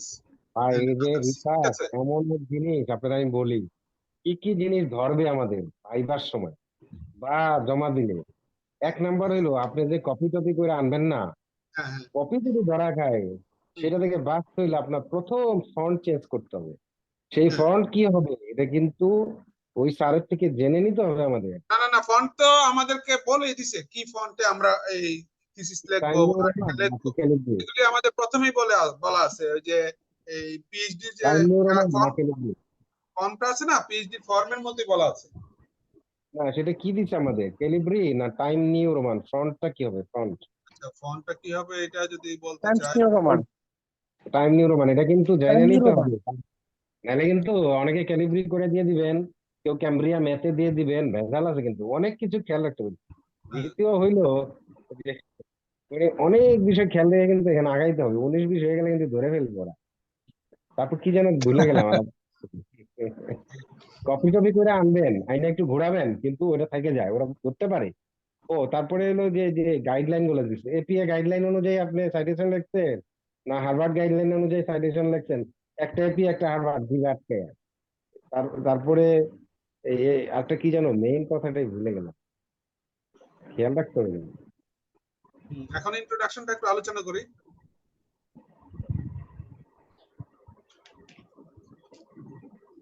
জি ভাই, করেন করেন কামাল ভাই। ওই তো আমাদের ইহিদ দাদার ইন্ট্রোডাকশন আলোচনা করো, ইহিদ দাদা। আচ্ছা, ইন্ট্রোডাকশন তো আর কি বলবো, আমি প্রথমে দিয়েছি যে প্রফিট জিনিসটা যে কেন আমি আনলাম আর কি, প্রফিটেবিলিটিটা আমি কেন সিলেক্ট করলাম, তো এই জন্য প্রফিট জিনিসটা তো ইম্পর্টেন্ট এটা আমি বলেছি। এবং আমি আসলে অন্য আরেকজনের রেফারেন্সটা ইউজ করেছি, যে উনি যেটা বলেছেন প্রফিট নিয়ে যে কথাগুলি বলেছেন ওটাই আমি আমার ভাষায় লিখেছি আর কি, এই জন্য ওনার রেফারেন্স মানে আমি বিভিন্ন দিই। সাইটেশন নাকি বিভিন্ন রিসার্চ উল্লেখ হ্যাঁ, হ্যাঁ, করেছেন তারা প্রফিট নিয়ে কি বলেছে? হ্যাঁ, প্রফিট নিয়ে কি বলেছে, কারণ আমার টপিকটাই তো প্রফিটেবিলিটি। হুম হুম। প্রফিটটা নিয়ে আমি প্রথমে কথা বলেছি। তারপরে দেখেন এরপরে আরেকজন আসছেন, মানে আরেকজন অথর আসছেন, আল জাফরি এন্ড সুমন। উনারাও দেখেন প্রফিটেবিলিটি বলতে কি বুঝায়। দেখেন একটা জিনিস লক্ষ্য করেন, প্রথমে আমি কিন্তু বলছি প্রফিট কি, তারপরে হুম। কিন্তু বলছি প্রফিটেবিলিটি কি। প্রফিট আর প্রফিটেবিলিটি কিন্তু সেম জিনিস না। প্রফিট একটা জিনিস, প্রফিটেবিলিটি আর একটা জিনিস। এই জন্য আমি প্রথমে প্রফিট নিয়ে কথা বলেছি, তারপরে প্রফিটেবিলিটি নিয়ে কথা বলেছি। এবং আমি নিজের কথা বলি নাই, আমি আরেকজন অথরের যে কথাটা আমার ভালো লেগেছে তারটা রেফারেন্স দিয়ে আমি বলে ফেলছি। আচ্ছা, এই হচ্ছে আমার প্রফিটেবিলিটি আর প্রফিটটা একটু, প্রফিটেবিলিটিটা আলাদাভাবে একটু আলোচনা করেন তো কাইন্ডলি। আচ্ছা ঠিক আছে, প্রফিট বলতে নরমালি বোঝায় কামাল কামাল ভাই যে revenue minus expense is equal to profit. Right. ঠিক আছে, revenue minus expense is equal to profit. কিন্তু প্রফিটেবিলিটি জিনিসটা কম্পেয়ারেবল, এত পার্সেন্ট বা এত রেশিও, ঠিক আছে, বা এত মানে ডেসিমেল, এগুলি যখন বলি তখন সে হয়ে যায় প্রফিটেবিলিটি, যেটাকে কম্পেয়ার করা যায়, কম্পেয়ারেবল হয়ে যায়। ধরেন তখন আপনি সেটা 5 টাকা প্রফিটও প্রফিট, কিন্তু 5% না 10% না 8%, সেটা আগে হ্যাঁ বুঝে হ্যাঁ দিতে হবে। এক্স্যাক্টলি, প্রফিট হয়ে গেছে, মনে করেন একজনের প্রফিট হচ্ছে কি 10 টাকা, একজনের প্রফিট হচ্ছে 100 টাকা, কিন্তু প্রফিটেবিলিটি যদি বলি, যার 10 টাকা প্রফিট ওর কিন্তু এটা হচ্ছে গিয়ে 10% প্রফিট, আর যার বলছি 100 টাকা প্রফিট তার দেখবেন 2% প্রফিট, তখন সেটা কম্পেয়ারেবল, তখন সেটা হয়ে যায় প্রফিটেবিলিটি। হুম। এই আর কি দুটার মধ্যে মানে তফাৎ। রোহিত ভাই আরেকটু বলেন, মানে যে প্রফিট অলরেডি করে ফেলছে ওইটা প্রফিটেবল।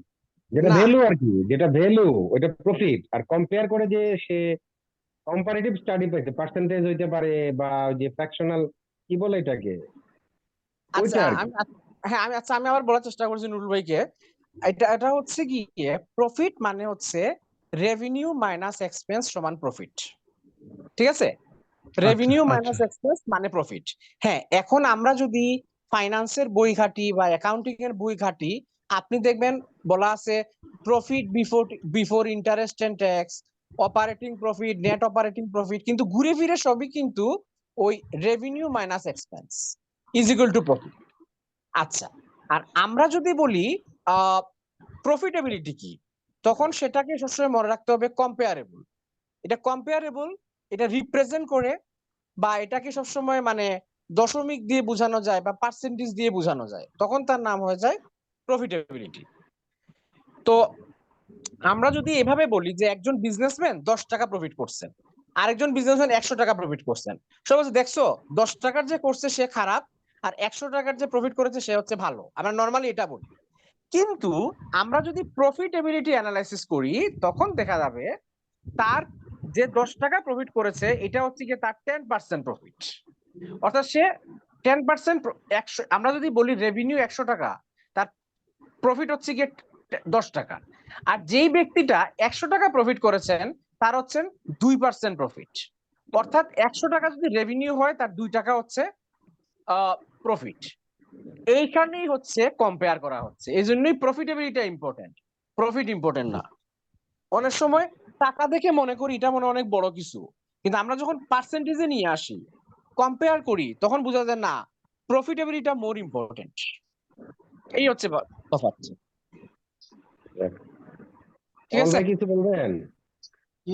আমি যেটা বলতে চাচ্ছি, প্রফিটেবিলিটি যেটা আপনি বললেন, এটা আরো অনেক বাস বিষয়। হ্যাঁ হ্যাঁ হ্যাঁ অনেক।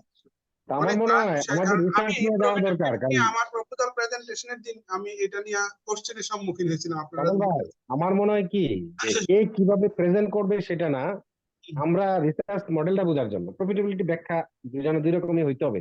কারণ আপনারা দুজনে জমা দিলেন, তো কেউটা কেউ অত না দেখানোই ভালো, আপনারটা আপনি বড় করে দেন। আমরা মূল ডিসকাশনে থাকি যে আমাদের লিটারেচার রিভিউ এইটাই এনাফ কিনা।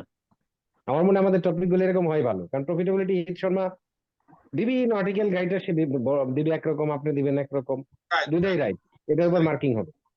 এখন হলো যে স্ট্রাকচারালি তার জিনিসগুলো ঠিক হয়ে দিছে। আচ্ছা, আমাদের এই আপনাদের এখানে ব্যাকগ্রাউন্ড অফ দ্য স্টাডি নামে কোনো টপিক দিচ্ছে, মানে এই পুরো ইয়ার মধ্যে স্ট্রাকচারে কোথাও আছে কিনা? ব্যাকগ্রাউন্ড অফ দ্য স্টাডি, আছে কিনা? আসাদ ভাই, ব্যাকগ্রাউন্ড অফ দ্য স্টাডি বলতে কিছু নাই এখানে, স্কোপ অফ দ্য না না, স্টাডি। এখানে আছে কিনা?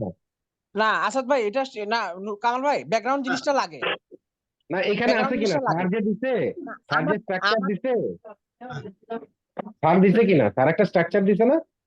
আচ্ছা আমি একটু বলার চেষ্টা করতেছি। স্যারের স্ট্রাকচারটা থেকে আমি বলতেছি, এই যে স্যারের মানে আমার স্ট্রাকচার, একটা এখানে এইটুকুই দেন, যেটা আছে কি নাই, তাইলে আমি বলতেছি, বাকিটুকু আমি নাই নাই নাই ওইরকম কিছু নাই। তাহলে ঠিক আছে? অনেক researcher background of the study চায় না, অনেকে চায়। আসলে যদি না চায় আসাদ তাহলে ভাই, ইন্ট্রোডাকশনের ভিতরে ঢুকাই দিতে হবে। আসাদ ভাই আমি হ্যাঁ একটু হ্যাঁ, বলি, এই যে ব্যাকগ্রাউন্ড জিনিসটা আমি বলে দিচ্ছি। আমাদের সাথে আরেকজন আছেন, মানে আমার আমি আর যে কি বলে এটা শহীদ ভাই, তো স্যারের আন্ডারে করতেছি, মানে ওই যে সিরাজ স্যারের আন্ডারে করতেছি। তো এইখানে শহীদ ভাই যে টপিকটা নিয়ে কাজ করছে সেটা হচ্ছে হিউম্যান রিসোর্স অ্যাকাউন্টিং, ঠিক আছে। এখন হুম। হিউম্যান রিসোর্স অ্যাকাউন্টিং এটা কিন্তু বাংলাদেশে খুব একটা প্রচলিত টপিক না। ইভেন হুম। এটা শুধু বইপত্রেই আমরা পড়ছি, কিন্তু এটা বাস্তবে কিন্তু এটা কিন্তু কেউ অ্যাপ্লাই করে না। এখন হুম। এটা অবশ্য মানে সৈয়দ ভাই থাকলে ভালো হইতো। এখন এই জিনিসটা তো একেবারে নতুন একটা জিনিস, এইখানে হুম। কিন্তু উনার ব্যাকগ্রাউন্ড অফ দা স্টাডি লাগবে। সৈয়দ ভাইরে কিন্তু এখানে ব্যাকগ্রাউন্ড অফ দা স্টাডি দিতে হবে, কারণ এই হুম। টপিকটা একেবারেই এই টপিকটা কিন্তু এখন ইমার্জিং। এখানের বেস কি? অনেকে বলে দুধ হিউম্যান আবার অ্যাসেট হয় নাকি, এটা তো একটা এক্সপেন্স। তাই ওকে ব্যাকগ্রাউন্ড দেখাইতে হবে যে না, এই লজিকে হিউম্যান হচ্ছে একটা অ্যাসেট, ওইখানে ব্যাকগ্রাউন্ড অফ দ্য স্টাডি লাগবে। কিন্তু আমি কাজ করতেছি আমার কথার কথা, আমি কাজ করতেছি কস্ট ম্যানেজমেন্ট নিয়ে। কস্ট ম্যানেজমেন্ট আমার এমফিলের টপিক কস্ট ম্যানেজমেন্ট। তো এইটা পৃথিবীতে নতুন কোনো টপিক না, কস্ট ম্যানেজমেন্ট শব্দটা আগে থেকেও ছিল। এইখানে না ব্যাকগ্রাউন্ড অফ দ্য স্টাডিটা খুব বেশি না, ইম্পর্টেন্ট। এটা মানে আমাদের যেটা পড়াইছে যে ইন্ট্রোডাকশন আর ব্যাকগ্রাউন্ড অফ স্টাডি একসাথে বা আলাদা হইলে কি হবে? ইন্ট্রোডাকশনে আচ্ছা, আমাদেরকে যেটা থিওরিটিক্যালি শেখানো হয়েছে যে ওই যে হুম, সিগনিফিকেন্ট অফ দ্য স্টাডি, কেন এই স্টাডিটা করবেন, কেন করবেন। হ্যাঁ, আপনি একটা আচ্ছা, এলাকায় সিরামিক নিয়ে বাংলাদেশে না হোক আরেক জায়গায় তো হয়েছে, এটাকে কাজে লাগান, কিন্তু আপনি কেন করবেন এর জন্য আচ্ছা, ইন্ট্রোডাকশন বা ব্যাকগ্রাউন্ড স্টাডিতে যেটা দিতে বলা হয়েছে থিওরিটিক্যালি, ওই আপনি আমাদের আসাদ ওই ভাই, যে আচ্ছা, আসাদ ভাই, বইয়ে এখানে পাবেন। এখানে যে সিগনিফিকেন্স অফ দ্য স্টাডির মধ্যে কিন্তু এই ব্যাকগ্রাউন্ড অফ দ্য স্টাডিটা চলে আসতেছে, তাই না? আসবে আসবে আসবে, এজন্যই বলতেছি আছে, আরামে আছে। এই যে সিগনিফিকেন্স অফ দ্য স্টাডি কিন্তু এখানে আছে তিনটা পয়েন্ট ব্যাকগ্রাউন্ড দেওয়া কিন্তু আছে। দুই জায়গায় আসে, ইন্ট্রোডাকশনও কিছু ব্যাকগ্রাউন্ড আসে, সিগনিফিকেন্ট অফ দ্য স্টাডিতে ব্যাকগ্রাউন্ড আছে, কারণটা আচ্ছা, এই হচ্ছে কেন সিগনিফিকেন্স করবেন। অফ দ্য স্টাডির আগেও কিন্তু আছে scope of the study. Scope of the study আছে, এটা আরেক জিনিস, স্টাডি করে কি লাভ হবে এটা আর কি, বুঝছেন, ইম্প্যাক্ট গুলা। সিগনিফিকেন্সটা হচ্ছে একটা রিসার্চ প্রপোজাল যখন দেন তখন এই রিসার্চটা করবে কি করবে না, কোম্পানি হোক বা এডুকেশনাল ইনস্টিটিউট হোক, করতে দিবে কিনা, আপনাকে এটা কনভিন্স করতে সেটা হয় যে এটা আমার তিন ভাবে লাগবে। হতে পারে। এখানে থিওরিটিক্যাল কন্ট্রিবিউশন থাকতে পারে, এখানে না, মেথোডোলজিক্যাল এখন আপনি কন্ট্রিবিউশন থাকতে পারে, ইন্ট্রোডাকশনে, এখানে প্র্যাকটিক্যাল কন্ট্রিবিউশন থাকতে পারে। আপনাকে ইন্ট্রোডাকশনে আমরা যেটা শিখছি, আমারটাও ইয়া দিচ্ছি, আপনারা তো টিচারদের সাথে আবার ডিসকাস করেই নেবেন। যেমন আমি প্রথম আনছি বাংলাদেশের সিরামিক ইন্ডাস্ট্রিজ এর প্রফিটেবিলিটি, তাইলে আমাকে ইন্ট্রোডাকশনে বাংলাদেশ সিরামিক ইন্ডাস্ট্রিতে বা তার সাইজ বা তার ইন্ডাস্ট্রি সম্পর্কে 2-3 লাইন লেখা দরকার আছে আমার মতে, আমি যেটা পড়ছি। তারপরে লিখতে হবে যে সিরামিক ইন্ডাস্ট্রি গুলা বাংলাদেশের প্রফিটেবিলিটি কেমন, মানে ওই ব্যাকগ্রাউন্ডে নিয়ে আসতে হবে। এবং এটা এবার আমি নিয়ে আসবো যে এটা কেমনে করব, মানে এই কেন করতেছি, এটা দরকার আছে কিনা। তখন বলবে যে সিরামিক ইন্ডাস্ট্রি এই জায়গাগুলোতে এইভাবে আগাচ্ছে, তাদের ওয়েস্টেজ এত। আমি কিন্তু ceramic industry, Beximco ceramic industry নিয়ে একটা আর্টিকেল লিখছিলাম অনেক আগে। সিরামিক ইন্ডাস্ট্রি গুলোর ওয়েস্টেজ বেশি, প্রফিটেবিলিটি কম। আপনি কিন্তু এখানে নিয়ে আসতে পারেন যে সিরামিক ইন্ডাস্ট্রি গুলা সবচেয়ে বেশি চ্যালেঞ্জ ফেস করতেছে প্রফিটেবিলিটি নিয়ে, এবং এবং তাদের এই জিনিস, এই কারণে এর একটা রিসার্চ করা দরকার। তারপরে আপনি গেলেন। আর যেটা বলতেছিলাম, লিটারেচার রিভিউ এবং ইন্ট্রোডাকশন দুই জায়গায় আপনি প্রফিটেবিলিটির যে ডেফিনেশন, প্রফিট এবং প্রফিটেবিলিটি, লিটারেচার রিভিউরও কিন্তু দুইটা পার্ট আছে, একটা কিন্তু থিওরি আর একটা হলো লিটারেচার রিভিউ করা। মানে কি, বুকের ভিত্তিতে বিভিন্ন বই পুস্তক থেকে কিন্তু একটা লিটারেচার রিভিউ এর মধ্যে একটা রিভিউ আসবে যে what is profit, what is profitability. এটা আমার মনে হয় আমরা যেটুকু জানি, আমি যেটুকু করছি, লিটারেচার রিভিউ এর ফার্স্টের দিকে একটা প্যারা আসবে এরকম যে প্রফিট কি, প্রফিটাবিলিটি কি, এবং বিভিন্ন রিসার্চ এই নিয়ে কি বলছে। এই জায়গায় আসার কথা আমার মতে ডেফিনেশন গুলো। আর ইন্ট্রোডাকশনে আসলে ইন্ডাস্ট্রির অ্যাসপেক্ট, ইন্ডাস্ট্রির বর্তমান সিচুয়েশন, এবং এই রিসার্চটাতে যে যাচ্ছি, কেন যাচ্ছি, কেন দরকার, এগুলা মনে হয় একটু ডিসকাস করলে ভালো হতো। আচ্ছা, আচ্ছা, ঠিক আছে, এগুলো তো ভালো বলছেন, আস্তে আস্তে এগুলি করে তো শিখতে হবে।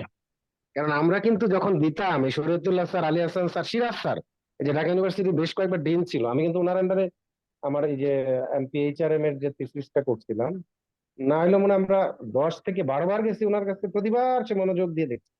তখন কিন্তু এই জিনিসগুলো উনি ডিসকাস করতো যে তোমার এই পার্টটা এই ডিসকাশনে বাদ পড়ছে, তখন এগুলো আসছিল।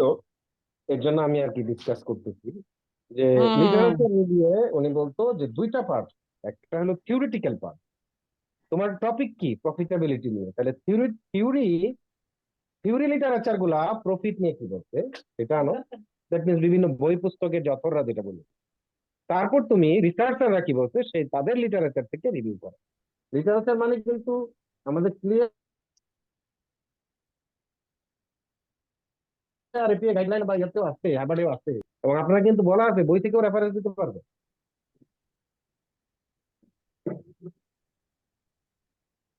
তো বলতেছিলাম যে লিটারেচার ভিউতে আপনার এগুলা নিয়ে আসলে বেশ ডেফিনেশন বা রিলেটেড নলেজ এবং লিটারেচারের মধ্যে বিভিন্ন রিসার্চারের লিটারেচার। আর ইন্ট্রোডাকশনে বেসিক্যালি উনি জোর দিতে বলতেছিল যে আপনি দেখবেন যারা রিপোর্ট লেখে কোন ইন্ডাস্ট্রির উপরে, সেখানে ধরেন বেক্সিমকো নিয়ে এসে স্টাডি করতেছে, একটা বেক্সিমকোর ইন্ডাস্ট্রির ওভারভিউ দেয়, অর্গানাইজেশনাল ওভারভিউ। যেহেতু এখানে অর্গানাইজেশনাল ওভারভিউ নাই, তাহলে কিন্তু আপনাকে ইন্ডাস্ট্রির ওভারভিউ দিতে হবে, সিরামিক ইন্ডাস্ট্রি। ওইটাই ইন্ট্রোডাকশনে নিয়ে আসছে। ওইটা ইন্ট্রোডাকশনের প্রথমেই তো ওই ব্যাকগ্রাউন্ডটা চলে আসে ও হো হো। ইন্ট্রোডাকশনে। এটাই ব্যাকগ্রাউন্ড, এটাই ইন্ট্রোডাকশন, মানে আমার ইন্ট্রোডাকশনের প্রথমেই ব্যাকগ্রাউন্ডটা চলে আসে। আমরা যেটা পাইছি আর কি থিওরিটিক্যাল, আমার টিচার যদি ক্লাস নিবে, মানে আমাদেরকে সিরাজ স্যার সবচেয়ে বেশি তো সিনিয়র ছিল ওখানে, সিরাজ স্যার আমাদেরকে এভাবে বলছিল যে তোমরা যদি ব্যাকগ্রাউন্ড চাই তাহলে তো ব্যাকগ্রাউন্ড আনার সুযোগ আছে, যদি ব্যাকগ্রাউন্ড না চাই ইন্ট্রোডাকশনের মধ্যে কিছু ব্যাকগ্রাউন্ড নিয়ে আসবা, কেন রিসার্চটা করতেছো, ইন্ডাস্ট্রি কি, সেই ইন্ডাস্ট্রির বর্তমান সিচুয়েশন কি, এবং ইন্ডাস্ট্রির চ্যালেঞ্জ গুলা কি, এই কারণে রিসার্চটা করা দরকার, এই কারণে আমি রিসার্চ শুরু করছি, এই টাইপের কথাবার্তার মাধ্যমে ইন্ট্রোডাকশনটা শুরু করবা। কারণ তুমি তো রিসার্চের ভূমিকাটা আসলে যদি আমি আর্টিকেল না লিখতাম তাহলে কিন্তু অ্যাবস্ট্রাক্ট প্রথমে আসতো না। হুম, আমি যদি রিপোর্ট জমা দিতাম, আমার কিন্তু আসলে রিসার্চের মূল লেখা শুরু কিন্তু ইন্ট্রোডাকশন। Right right. তারপরে কিন্তু বলা হচ্ছে লিটারেচার রিভিউ, সেখানে ডেফিনেশন গুলা থাকবে। আপনি অনলাইনে ঘাটলে দেখবেন বহু আর্টিকেলের প্রথম কিন্তু এই বই পুস্তকের যে লিটারেচার মানে থিওরি লিটারেচার গুলা দেওয়া প্রথম দিকে, তারপরে নিয়ে আসছে হলো বিভিন্ন রিসার্চারের লিটারেচার। এটা হলো আমার আর কি আপনাদের বলার শেষে আমার ওপিনিয়ন। ঠিকই বলছেন। মানে আর্টিকেল তো আমরা যখন আর্টিকেল লিখতে যাই তখন অ্যাবস্ট্রাক্টটা আসে প্রথমে, কিন্তু আমরা যখন আসলে ডিসার্টেশন জমা দিব বা ডিসার্টেশনে পেপার জমা দিব তখন কিন্তু মেইন রিপোর্টটা শুরু ইন্ট্রোডাকশন দিয়ে, ইন্ট্রোডাকশন আসবে, এবং ইন্ট্রোডাকশনের মধ্যে কিন্তু ব্যাকগ্রাউন্ড অফ দ্য স্টাডিটা চলে আসবে। এই আর কি। যা আমি আমার প্রবলেম অভিজ্ঞতাগুলো শেয়ার করছি, এগুলা কিন্তু আমি কাজ করতে যাচ্ছি 100% সঠিক কিনা এটা ভেরিফাই করা আপনারা স্যারদের মাধ্যমে করতে পারবেন। আমি আমার অভিজ্ঞতাগুলো শেয়ার করলাম, মানে আমি এই পর্যন্ত অনেকগুলা ইয়ে লিখতে হয়েছে আমার, এই পর্যন্ত 7-8টা লিখতে গিয়ে তার প্রফেসরদের কাছ থেকে যে যখন যে ধাক্কাগুলো খাইছি, যেমন আমি একবার ইম্প্যাক্ট অফ ট্রেনিং এন্ড ডেভেলপমেন্টের একটা এরকম আর্টিকেল লিখতে দিছিল সাম প্রফেসর মাসুদুর রহমান। উনি আমাকে দেখতেছিল আমি প্রথমেই অ্যাবস্ট্রাক্ট লিখতেছি, তখন আমার ধমক দিচ্ছিল, এই আপনি প্রথমে এক্সিকিউটিভ সামারি বা অ্যাবস্ট্রাক্ট কই পেলেন, আপনি তো পুরো রিসার্চ শেষ করেন নাই। আমি কিন্তু তখন বুঝতাম না কেন অ্যাবস্ট্রাক্ট লিখতেছি, আসলে আমি বুঝতাম না। তখন উনি বলছে হোয়াট ইজ অ্যাবস্ট্রাক্ট, আগে আপনাকে শিখতে হবে অ্যাবস্ট্রাক্টে কি থাকে, কি দিবা। তো তুমি অ্যাবস্ট্রাক্টের জন্য জায়গা রেখে দিবা, এক্সিকিউটিভ সামারির জন্য জায়গা রেখে দিবা, তুমি এটা লাগবে সবার লাস্টে। ওই ধমক কিন্তু আমার কাজে লাগছে, এখনো মনে আছে। রাইট রাইট, একদম একদম তারপরে আবার শরীয়তুল্লাহ স্যারের কাছে গিয়ে ধরা খাইছিলাম, তো তুমি অ্যাবস্ট্রাক্ট লাগছো, তোমার তো সব কন্টেন্ট নাই। তখন উনি পড়াইছিল যে অ্যাবস্ট্রাক্টে তোমার কি কি থাকা উচিত, তারপরে উনি আমাদেরকে লেকচার শিটও দিছিল, মানে কোনটার পরে কোনটা থাকা উচিত। তো পরে আমরা জিকমান্ডের বইও দেখছি এগুলো আছে। আপনার একটু ইন্টারাপ্ট করি, শরীয়তুল্লাহ স্যার কি হজ ফাইন্যান্সের এনবিএফআই এর চেয়ারম্যান? উনি এখন কোথায় আছে আমি জানি না, লাস্ট 2020 সাল পর্যন্ত উনি ছিল ঢাকা ইউনিভার্সিটির ওই যে লিডারশিপ এন্ড কি একটা ডিপার্টমেন্ট আছে, ওই ডিপার্টমেন্টের ইয়ে ছিল। ছোটখাটো মানুষ বড়, শুকনা মানুষ। হ্যাঁ হ্যাঁ, বড় বুড়া হয়ে গেছে প্রায় একদম। হ্যাঁ শুকনা মানুষ। আমি ঠিক আছে, হজ মানে ফাইন্যান্সের উনি চেয়ারম্যান, হজ ফাইন্যান্সের ডাইরেক্টর অথবা চেয়ারম্যান। আমি অনেকের জায়গায় ধাক্কা খাইছি, তো যখনই সাবমিট করছি ওনারা এক এক সময় এক একটাকে প্যাচ ধরছে, তো ওই প্যাচ থেকে শিখা আর কি। রাইট। আচ্ছা, তাহলে আমরা মোটামুটি ইন্ট্রোডাকশনটা শিখলাম, লিটারেচার রিভিউটা এখন শিখলাম। হ্যাঁ, লিটারেচার রিভিউতে পরে আমাদের যেটা দরকার রিসার্চ মেথোডোলজিটা অত্যন্ত ইম্পর্টেন্ট, গুরুত্বপূর্ণ। এটা একটু আমরা ভাইভাতে এটাই ধরে ভাই, পিএইচডি এমফিল এর ভাইভাতে এটাই ধরে, এই রিসার্চ মেথোডোলজিটা নিয়ে সবচেয়ে বেশি এটাই ধরে যে আপনার রিসার্চের মেথড কি, কি টাইপের রিসার্চ এটা, সোর্স অফ ডাটা কি কি টুলস ইউজ করছেন, এবং আপনার অ্যানালাইসিস গুলার ইন্টারপ্রিটেশনে যাবে ওরা। রাইট। আচ্ছা, এই রিসার্চ মেথডোলজিটা এখন বলেন দাদা, স্যাম্পল ডিজাইন করবেন, ডাটা কালেকশনের টেকনিক্সটা এখানে এখন স্যাম্পল ডিজাইনটা হচ্ছে মানে আমি অন্যান্যদের রিসার্চটা পড়ে আর কি উনারা কিভাবে কাজটা করেছেন সেটার উপর বেস করে আমি ঠিক করেছি যে আমি কি কি স্যাম্পল নিতে পারি বা কোনগুলি হুম। আমার ভালো হবে, এগুলি নেওয়ার কারণটা কি, এটাই হচ্ছে আমার স্যাম্পল ডিজাইন। কিন্তু এখানে আপনি তো প্রথমে বলছেন যে আপনি হ্যাঁ হ্যাঁ 20টা কোম্পানির উপর হ্যাঁ 5টা কোম্পানি এখন ডিএসসির আন্ডারে, ঢাকা স্টক এক্সচেঞ্জের আন্ডারে 5টাই আছে, তাই 5টাই নিয়ে নিচ্ছি। আমার কোনো অপশন নাই, আমার এখানে ডিসকাস করার কোনো অপশন ছিল না, আছেই 5টা, আমি নিয়ে নিচ্ছি 5টা, আর তো কমাতে পারবো না। হ্যাঁ হ্যাঁ আচ্ছা, কালেকশনের টাইমটা দিয়ে দিছি, আমার ডাটা ছিল মূলত 5 বছরের, হুম। মেইনলি আর কি 20-21 থেকে 15-16, সরি 15-16 থেকে 20-21। অনেক ডাটা। তারপরে নিয়েছি ভেরিয়েবল কিছু নিয়েছি, এগুলো দিয়ে দিছি, কারণ আপনি এখন এখন বলতে পারেন যে ভেরিয়েবল গুলি কোন বেসে নিলাম। আমি ওই যে রিসার্চ সরি লিটারেচার রিভিউতে বলেছি যে এই ভেরিয়েবল গুলি আমার আগের অথররা কাজে লাগিয়েছেন, তো আমিও সেগুলিকে এখান থেকে নিয়েছি। ঠিকই আছে, কারণ আপনি বাংলাদেশের অ্যাসপেক্টে করতেছেন আর ও তো অন্য দেশের অ্যাসপেক্টে করছে। হ্যাঁ আমি সেগুলি যাচ করে নিয়েছি, মানে যেগুলি হুম, যেগুলি হুম। মনে হয় যে আমি নিতে পারি, এগুলো মানে একটা রিসার্চ আর্টিকেল করা তো আর একদিনের কাজ না, এখানে সবগুলি আমি না না, অনেক সময়, ভেরিয়েবল বসিয়েছি। বিরাট সময়, এবং লিটারেচার রিভিউ করে মুখস্থ করতে হয়, অনেক কিছু মনে রাখতে হয়, কারণ ধরে বসবে তো। এই আপনি ওই লিটারেচারটা কি পাইছিলেন বলেন, হুট করে হ্যাঁ ভাইভাতে হ্যাঁ প্রফেসর নিজে ধরে বসে। করে করে এগুলো ফেস করতে হয় আমাদেরকে, ঠিক আছে। আচ্ছা, হ্যাঁ, এখন এই রিসার্চ না করেও রিসার্চ হ্যাঁ আর্টিকেল যে করতেছে, আর্টিকেল লিখতেছে, আর্টিকেল রিসার্চ তো পাবলিশ এটাই তো করতেছে, রিসার্চ, না না হ্যাঁ আমার করে এটাই তো। তো রিসার্চ, হ্যাঁ এটাও তো রিসার্চ।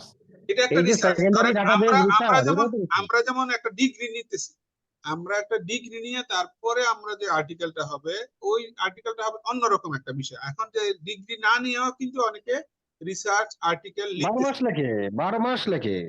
হ্যাঁ হ্যাঁ করে তো। আপনিও লিখতে পারেন, হ্যাঁ আমরাও লিখতে পারেন, কিন্তু কামাল ভাই right, ধরেন আপনি একটা রিসার্চ আর্টিকেল লিখছেন, ওপেন ইউনিভার্সিটি কিন্তু প্রতি বছর আর্টিকেল ইয়ে করে, হুম, অফার করে যে কারা আর্টিকেল জমা দিবেন, প্রত্যেকটা ইউনিভার্সিটি অফার করে, আপনি কিন্তু ওখানে আর্টিকেল জমা দিতে পারেন, ওটা পাবলিশ হবে। right, আপনি কিন্তু টিচার হইতে হবে তা না, আর্টিকেল লেখার জন্য যে কোনো সেক্টরের লোক লিখতে হুম, আর্টিকেল একটা রিসার্চ তো। right, হুম। তাহলে এই স্যাম্পল ডিজাইনটা আপনি 5টা এই ইয়ার উপর নিছেন: Fuwang ceramics, Monno ceramics, RAK ceramics, Shinepukur ceramics, standard ceramics, listed 5টা কোম্পানি। লিস্টেড হ্যাঁ থেকে আপনি এরপরে কি আছে, ডাটা আর কিছু কালেকশন আছে মেথডোলজি ডাটা নিচে দেখি, কালেকশন নিচের দিকে, করছেন হবে নিচের দিকে দেখেন না, আরো নিচের দিকে। 2015-16। তারপরে নিছেন আপনি ভেরিয়েবলস। এই ভেরিয়েবলসটা নিয়ে প্রচুর ভুগাবে আমাদের। এই ভেরিয়েবল 1 কয়টা 2 ভেরিয়েবল 3 আছে? 4 5 6 7 8, 8টা ভেরিয়েবল না? 1 2 3 4 5 6 7 8 9 10 11। 10টা ভেরিয়েবল। ইন্ডিপেন্ডেন্ট ভেরিয়েবল 2টা। ইন্ডিপেন্ডেন্ট ভেরিয়েবল নিচে 1 2 3 4 5 6 7 8টা। আর independent external level, external level নিচে 2টা। বলেন এই জায়গাগুলি একটু বলেন, ভেরিয়েবলের এই জায়গাগুলি, হাইপোথিসিস না হাইপোথিসিস, এই জায়গাগুলি কিন্তু দারুণ ভাবে আমাদেরকে ধরবে, বুঝছেন? অঙ্ক থাকবে এখানে পরীক্ষায়।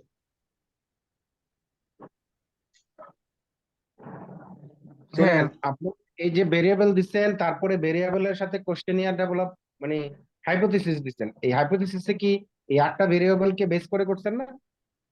হ্যাঁ হ্যাঁ হ্যাঁ দেখি নামান না, দেখি ঠিক আছে। একটু নিচের দিকে নামান।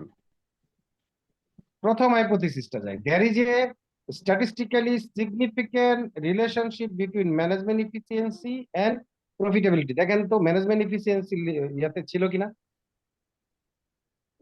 ইন্ডিপেন্ডেন্টে আছে। এই ঠিক এইভাবেই আসলে বলছে, ঠিকই আছে।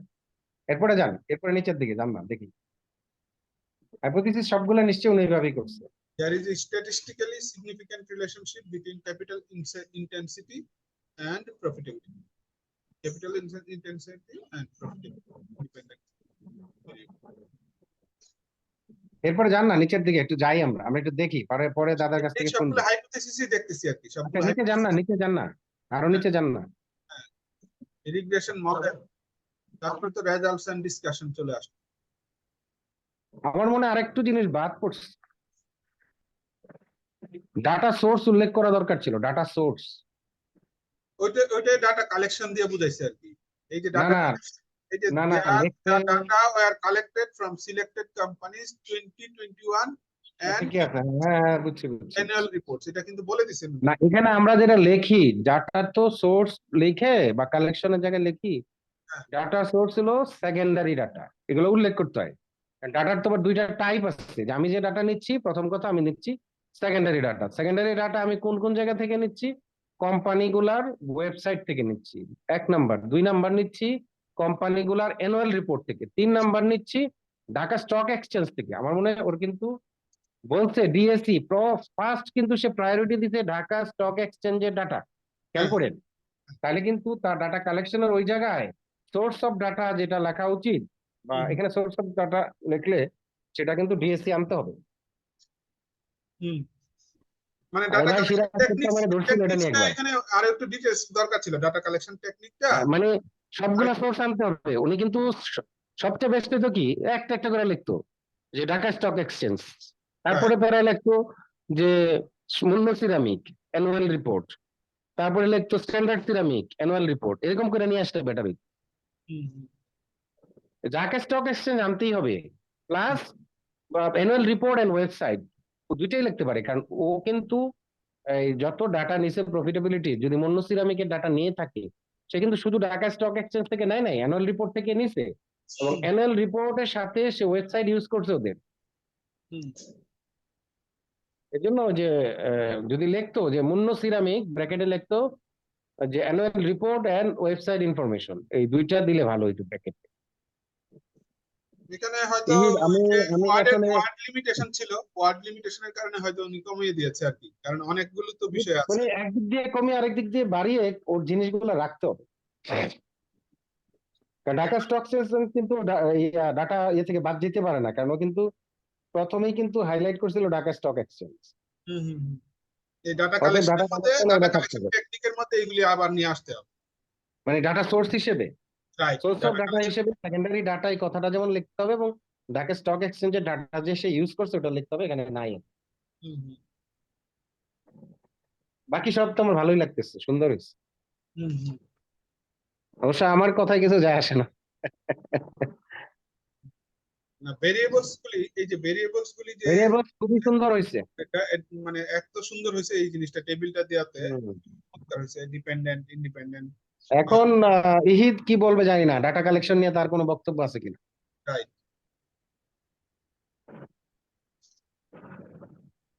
দাদা কই? দাদা মনে হয় নাই নাকি? আছেন? আছেন তো? না আছেন। ঠিক আছে, আমি একটু ডিসকানেক্টেড হয়ে গেছিলাম আর কি, নেটওয়ার্ক প্রবলেমের কারণে। ও আমি আবার করেছি। না ঠিক আছে, আপনার যেটা কমেন্ট করেছেন ঠিক আছে। আপনার ভেরিয়েবলসটা নিয়ে আপনার আমাদেরকে একদম থোরলি 10টা মিনিট আপনি আমাদেরকে বলেন ভেরিয়েবলসটা নিয়ে, একদম পুরা ভেরিয়েবলস এর এখানে type of variable, dependent, independent, abbreviation, measurement এবং হাইপোথেসিস গুলি নিয়ে একটু 10 মিনিট ঝাড়া একটা বক্তব্য দেন প্লিজ।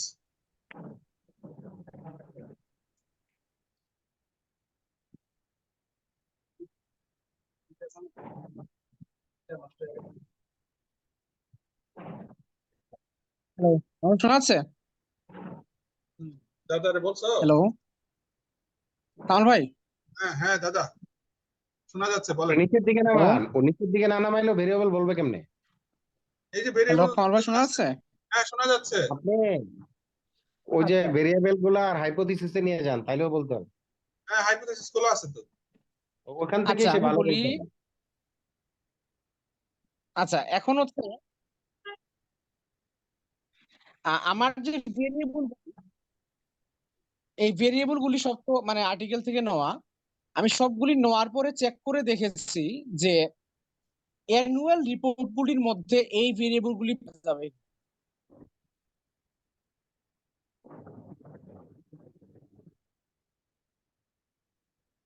এই দাদার এখানে নেটওয়ার্ক ভালো। এই নুরুল হুদা ভাই চুপ কেন? নুরুল হুদা ভাই কি নাই নাকি? নাই নাই নাই, হাফিজ ভাইও চুপ, মঞ্জু ভাইও চুপ,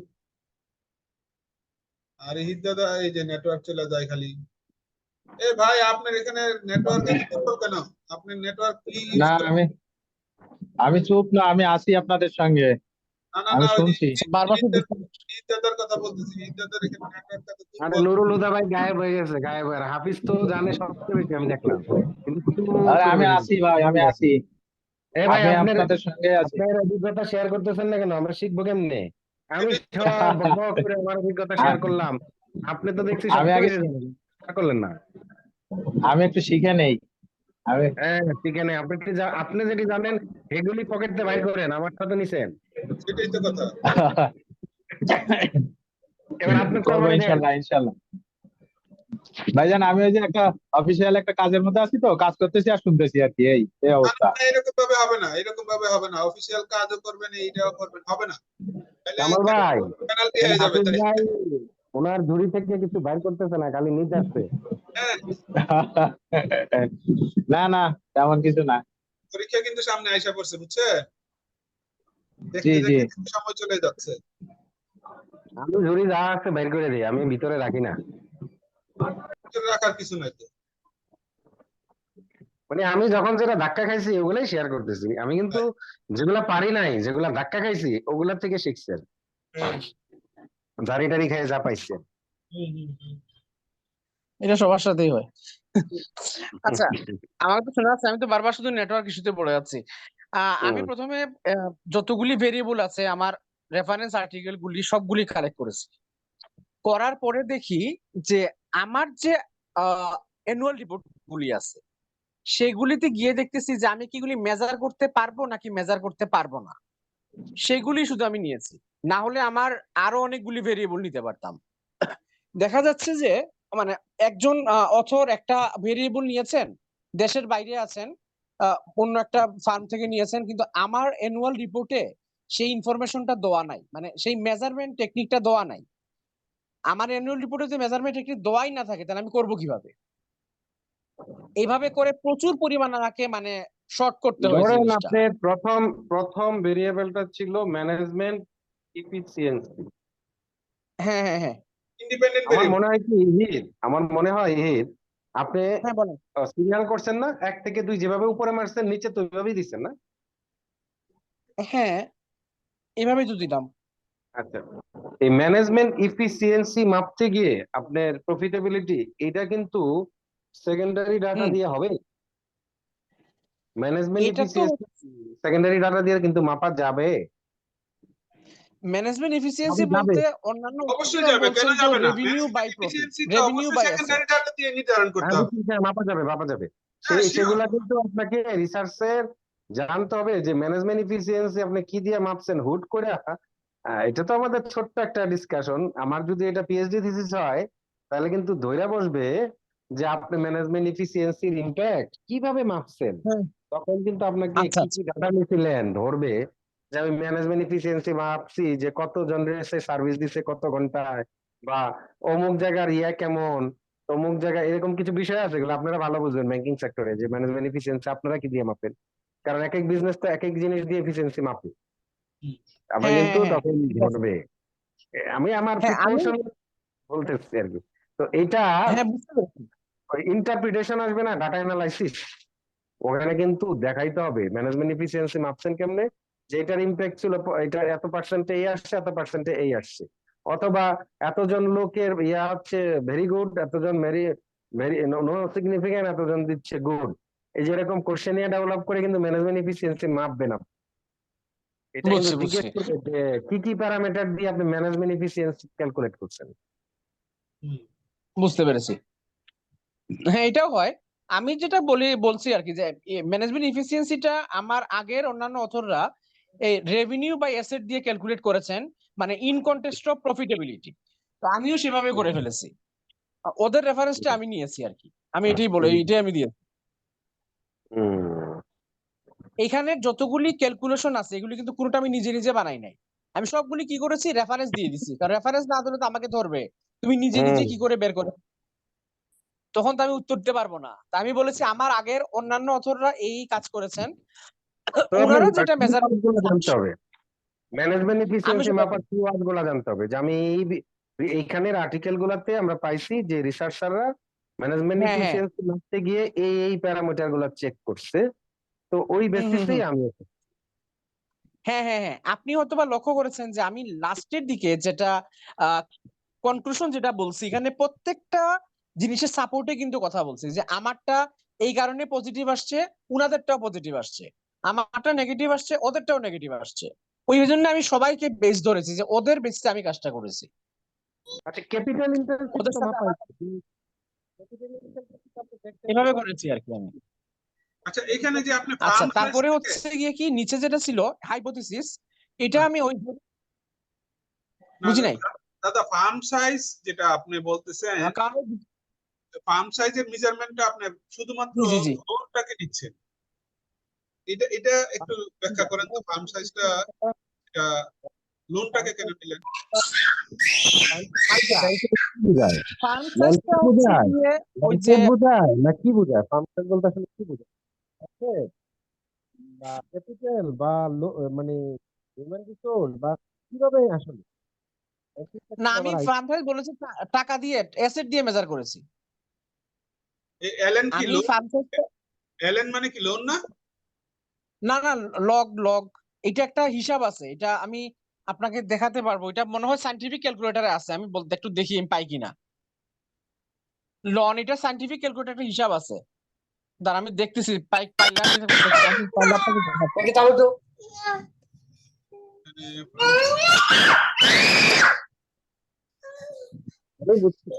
আমি দেখি পাই কিনা।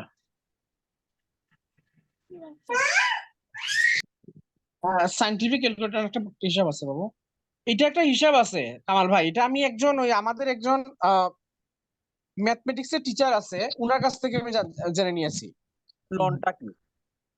এটা একটা নিয়ম আছে আর কি, সায়েন্টিফিক ক্যালকুলেটর থেকে ঠিক আছে, এটা আমি সেটা নিয়ম আছে, কিন্তু আমি যে এই জিনিসটা জানতে চাইতেছি যে এই ফার্ম সাইজটা statistically significant relationship between firm size and profitability, এটাকে একটা আপনি হ্যাঁ হাইপোথিসিস হ্যাঁ হ্যাঁ হ্যাঁ এটা আছে তো। সিস্টার বেসমেন্টটা জানতে চাচ্ছি। এখানে পরীক্ষায় ধরবে কি জানেন, যদি এটা পিএইচডি রিসার্চ হয় পরীক্ষায় ধরবে, আপনি তো 5টা কোম্পানি নিছেন, তাহলে জি স্ট্যান্ডার্ড সিরামিকের ফার্ম সাইজ কত ছিল, প্রফিটেবিলিটি কেমন আসছে, হ্যাঁ, বেঙ্গল সিরামিকের ফার্ম সাইজ কেমন ছিল, প্রফিটেবিলিটি কেমন আছে, তখন ওরা ডাইরেক্ট উত্তর খোঁজার চেষ্টা করবে, তাহলে কি ফার্ম সাইজ বড় হইলে প্রফিটেবিলিটি বাড়ছে, এইভাবে কোশ্চেন করবে কিন্তু। আবার এরকম হইতে পারে নেগেটিভলি অ্যাডভার্সলি হইতে পারে যে ফার্ম সাইজ বড় হয়ে যেতে প্রফিট বাড়ছে, কিন্তু কমে দেখা গেছে। গেল ডাটা বের করে উনি বের করে আপনারা দেখাইতে বললো, দেখান তো 5টা কোম্পানির কার কত ফার্ম সাইজ ছিল, তার প্রফিটেবিলিটি কত, দূরে বসতে পারে। আচ্ছা একটু নিচের দিকে যান, দেখেন তো পান কিনা, দিয়েছি তো সব। না আমি দেখছি দেখছি, না আমি কিন্তু বলতেছি একটু ফার্ম কৌশল সাইজ মিন, না না না কোনো সমস্যা নাই, আপনি অবশ্যই বলতে পারেন। এই যে ফার্ম সাইজ এন কি নাম্বার 30 মানে কি? উপরে হয়তো উল্লেখ করছে, উপরে দেখেন, উপরে হয়তো উল্লেখ করছে, ফার্ম সাইজ 30 উপরে থাকতে পারে, হ্যাঁ এখানে দেখেন। না, ডেসক্রিপটিভ স্ট্যাটিস্টিক্স এর মধ্যে এরকম the descriptive analysis shows the mean and standard deviation. Table 2 shows the summarized form of the independent and dependent variables of the 30 farm years. এই যে 30 farm years মানে বলতে কি বলতে যাচ্ছে? 30 ফার্ম ইয়ার হচ্ছে গিয়ে প্রত্যেকটা বছর আর প্রত্যেকটা কোম্পানি সবকিছু মিলিয়ে 30টা হওয়ার কথা না? মানে উনি 6 বছর হিসাব করছে, 5টা কোম্পানি হিসাব করছে, 5 6 30 এভাবে নাকি? 535 রাইট, একদম ঠিক আছে, ঠিক আছে আসাদ ভাই, আপনি তো অনেক ডেপ থেকে অনেক কিছু পড়ছেন, খেয়াল করেছেন। আমি পড়ি না রে ভাই, আমি খালি জারি খাইছি সারা জীবন, এই জারি না না খাইতে আপনি খাইতে একদম ঠিক আছে, আপনি একদম ঠিক ভাবে বলতেছেন, ঠিক আছে 6 বছর আর 5টা কোম্পানি নিজে লিখতে পারি না, না, নিজে 6 পারি না, বছর আপনি তো পরে ওখানে চলে ইন্ট্রোডাকশনে বলছেন যে অ্যাবস্ট্রাক্টে বলছেন যে 2015 16 আর 2020 21 তাহলে 6 বছর হয় কিভাবে? না না 15, 16, 16, 17, 17, 18, 19, 20, 20, 21 এভাবে চিন্তা করবে। না না না, কথাটা যেটা কত বলছে, বছর হবে?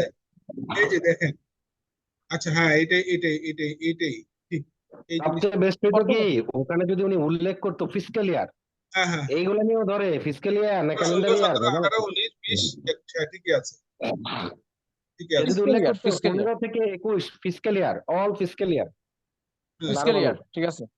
তাহলে কারণ হ্যাঁ ঠিক আছে, আমার চেয়ে ভালো বুঝে আপনারা ফিসক্যাল ইয়ার এক জিনিস, ক্যালেন্ডার ইয়ার আরেক জিনিস। আরেক জিনিস, ঠিক আছে, বাংলাদেশের বেলায় ভিন্ন না, ভিন্ন ভিন্ন। মিনটা কি বের আমাদের করছেন আপনি? ব্যক্তিগত কথাই বলি, আমাদের কিন্তু ক্যালেন্ডার ইয়ার আর ফিসক্যাল ইয়ার সেম না। আগে বেক্সিমকো Right. প্রফিট মানে কোম্পানি অ্যাপ্রাইজাল হইতো জানুয়ারিতে, ক্যালেন্ডার ইয়ারে, ফিসক্যাল ইয়ারেও ছিল তখন জানুয়ারিতে, পরে গভর্নমেন্ট প্রেসার দেওয়ার পরে আমরা কিন্তু এখন অ্যাপ্রাইজাল করি জুলাইয়ে। আমাদের এখন ফিসক্যাল ইয়ার জুলাই, ক্যালেন্ডার ইয়ার জানুয়ারি। জুলাই টু জুন সবসময়, হ্যাঁ। ঠিক আছে, ঠিক কিন্তু আছে। সব অর্গানাইজেশনে কিন্তু সেম না বাংলাদেশে। বাংলাদেশে কিন্তু আপনার গার্মেন্টস ইন্ডাস্ট্রি সব ফিসক্যাল ইয়ার এবং ক্যালেন্ডার ইয়ার দুটোই জানুয়ারি থেকে করে, এবং বুঝছি। ফার্মা ইন্ডাস্ট্রি তো দুই একটা বাদে, দুই একটা না, আমরা যতটুকু জানি বেক্সিমকো বাদে সবাই ফিসক্যাল ইয়ার আর ক্যালেন্ডার ইয়ার সেম।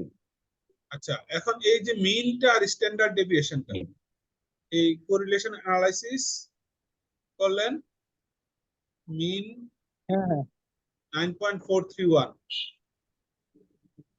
মিনের 9.431 কিভাবে বের করলেন? এটা তো আসলে স্যার ওভাবে দেখবে না, স্যার দেখবে যে ও জিনিসটা বুঝছে কিনা, কারণ এটা তো তাকে শিখানোর জন্য আপনাদেরকে দিছে, না, তাই সেই না? জিনিসটাই তো আমরাই তো বুঝতেছি না এখন, আমরা তো আগে বোঝার জন্যই তো ডিসকাশনটা করতেছি যে এই মিনটা হুম। থেকে কিভাবে নিল বা মানে স্ট্যান্ডার্ড ভিতরে কন্টেন্ট অনেক ভুল থাকবে, ডাটা মিলবে না, ভেরিয়েশন হবে, স্যার খালি জিজ্ঞেস করবো এইটাই আসলে হচ্ছে- জানে কিনা। এই আমরা Mainly এখন স্যার কিন্তু শিখতেছি তো, আমরা এখন শিখতেছি। ধরেন হ্যাঁ, এই যে শিখতেছি মিনটা, খালি। এই মিনটা 9.43 কি ক্যালকুলেশন করে বের করছে নাকি? হ্যাঁ হ্যাঁ হ্যাঁ, SPSS থেকে পেয়েছি ক্যালকুলেশন করে। এই ক্যালকুলেশন কি এখানে দেখাইছেন নাকি? না না, এটা তো র ডাটা থেকে আমি SPSS এ নিয়ে গেছি, SPSS থেকেই ক্যালকুলেশনটা হয়েছে। নালে এটা এতগুলি কোম্পানির, SPSS এর ডাটা? হ্যাঁ SPSS এর রেজাল্ট, হ্যাঁ আচ্ছা, SPSS এর ডাটা যদি এটা হয়, স্ট্যান্ডার্ড ডেভিয়েশনে SPSS এর ডাটা এটা বলতেছেন? সব সব সব সব SPSS থেকে। জার্নাল বিজনেস এন্ড এন্টারপ্রেনারশিপ, আচ্ছা, কোরিলেশন অ্যানালাইসিস। এখন কোরিলেশন অ্যানালাইসিসটা কি করলেন? টেবিল 3 তে যেটা দেখাইলেন, কোরিলেশন এগুলো তো ম্যাট্রিক্স, আমি বুঝি না রে ভাই, আমি তো স্ট্যাটিস্টিক্স কম পারি, আমার স্ট্যাটিস্টিক্সটা ছিল না কোনো সময়। ওই তো SPSS অথবা ইয়াটা করতে হবে, আপনার স্টার্ট করতে হবে, আমার বুঝছেন? উইকনেস, চরম উইকনেস। এই জিনিসটা করে নিতে হবে, এই জিনিসটা না করা পর্যন্ত এইগুলি বোঝা যাবে না। আমি মোর থিওরিটিক্যাল, প্র্যাকটিক্যাল হইতে হবে, আমাকে এসপিএসএস, আমাকে স্ট্যাটিস্টিক্স বুঝতে হবে। কোরিলেশন অ্যানালাইসিসটা একটু আলোচনা করেন দাদা, আমরা আর বেশিক্ষণ থাকবো না, আমরা 10 মিনিটের মধ্যে শেষ করে নিতে চাই। হ্যাঁ, কোরিলেশনটা হচ্ছে প্রত্যেক দুইটা দুইটা করে ডাটার যে সম্পর্কটা, সেটাই আমি বলছি কোরিলেশন। যেমন ধরেন, আপনি দেখেন উপরের দিকে কিছু বোল্ড বোল্ড করে লেখা আছে ROA ROE ME, আবার দেখেন হাতের বাম দিকে আছে ছোট ছোট করে, না নিচে যান, নিচে যান, একটু নিচে যান, ঠিক আছে। আবার দেখেন বাম দিকে ছোট ছোট করে লেখা আছে যে ROE ME এগুলি লেখা আছে। আচ্ছা, এখন কোরিলেশন হচ্ছে গিয়ে এদের মধ্যে সম্পর্কটা কি। কোরিলেশন সবসময় দুইজনের মধ্যে দেখাইতে হয়। তো এখন বলতেছি, আমি যদি বলি যে আরো এর সাথে আরো এর ওদের কি আছে, কোরিলেশনটা কি এক। কিন্তু আমি যদি বলি রিটার্ন অন ইকুইটি মানে ROE আর RO এর মধ্যে কোরিলেশন কেমন, সেটা হচ্ছে 31%, 71 আর কি, মানে আমরা তো জানি কোরিলেশন মানে কি +1 থেকে -1 না, আমারটা আসছে গিয়ে 0.31, এই দুজনের কোরিলেশন হচ্ছে এমন। কিন্তু আমি তো একটা কোম্পানিকে নিয়ে বসি নাই, আমি তো 30টা ফার্মিয়ানকে নিয়ে বসছি, এই জন্য ওদের মধ্যে একটা ডেভিয়েশন থাকতেই পারে। এদের ডেভিয়েশনটা আসছে 0.08। কোরিলেশনের মধ্যে কিন্তু ডেভিয়েশন আছে, সবার কিন্তু কোরিলেশন সমান হবে না, আমি তো এভারেজ করে ফেলছি, এই জন্য ওদের ডেভিয়েশনটা হচ্ছে 0.08 এটা significant। এইভাবে করে করে গেছে। আবার কেউ যদি প্রশ্ন করে যে এমির সাথে মানে ম্যানেজমেন্ট ইফিসিয়েন্সির সাথে আরো এর কি কোরিলেশন আছে? আছে। রিলেশনটা কি কত? -0.008। কিন্তু কেউ যদি বলে এটার মধ্যে সিগনিফিকেন্স কত, সিগনিফিকেন্সটা মারাত্মক বেশি হয়ে গেছে 0.96। মানে এখানের মধ্যে ভিন্ন ভিন্ন কোম্পানি ভিন্ন ভিন্ন ভাবে ইফিসিয়েন্সি দেখাচ্ছে, ফলে এটার মধ্যে একদম ডেভিয়েশনটা খুব বেশি হয়ে গেছে, অনেক বেশি ডিসপারশন চলে আসছে। এইভাবে করে করে গেছি। আবার ধরেন কেউ যদি প্রশ্ন করে সিএল এর সাথে, সিএলটার অর্থটা কি ছিল ভুলে গেছি, সিএল এর সাথে আরো এর কোরিলেশন কি? এটাও নেগেটিভ। নেগেটিভ কত? -1.4, -0.14। আর ওদের ডিসপারশনটা হচ্ছে, ডেভিয়েশনটা হচ্ছে 4.3। এইভাবে করে করে গেছি, লাস্টে সবগুলি কোরিলেশন দেখা ফেলছে। যাক, সুন্দর হয়েছে অনেক। এত কিছু আমারে দিলাম পারতাম না। এগুলি প্রচুর মানে কষ্ট করে একা একা একা একা বের করছি। এটা একদিনে মানে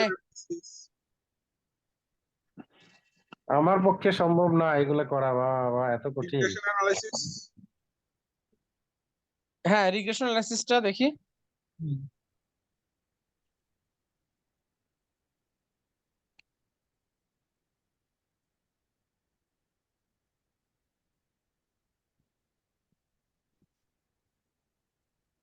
এই প্রত্যেকটা ব্যাখ্যা আমি দিয়ে দিছি, লেখা আছে কিন্তু।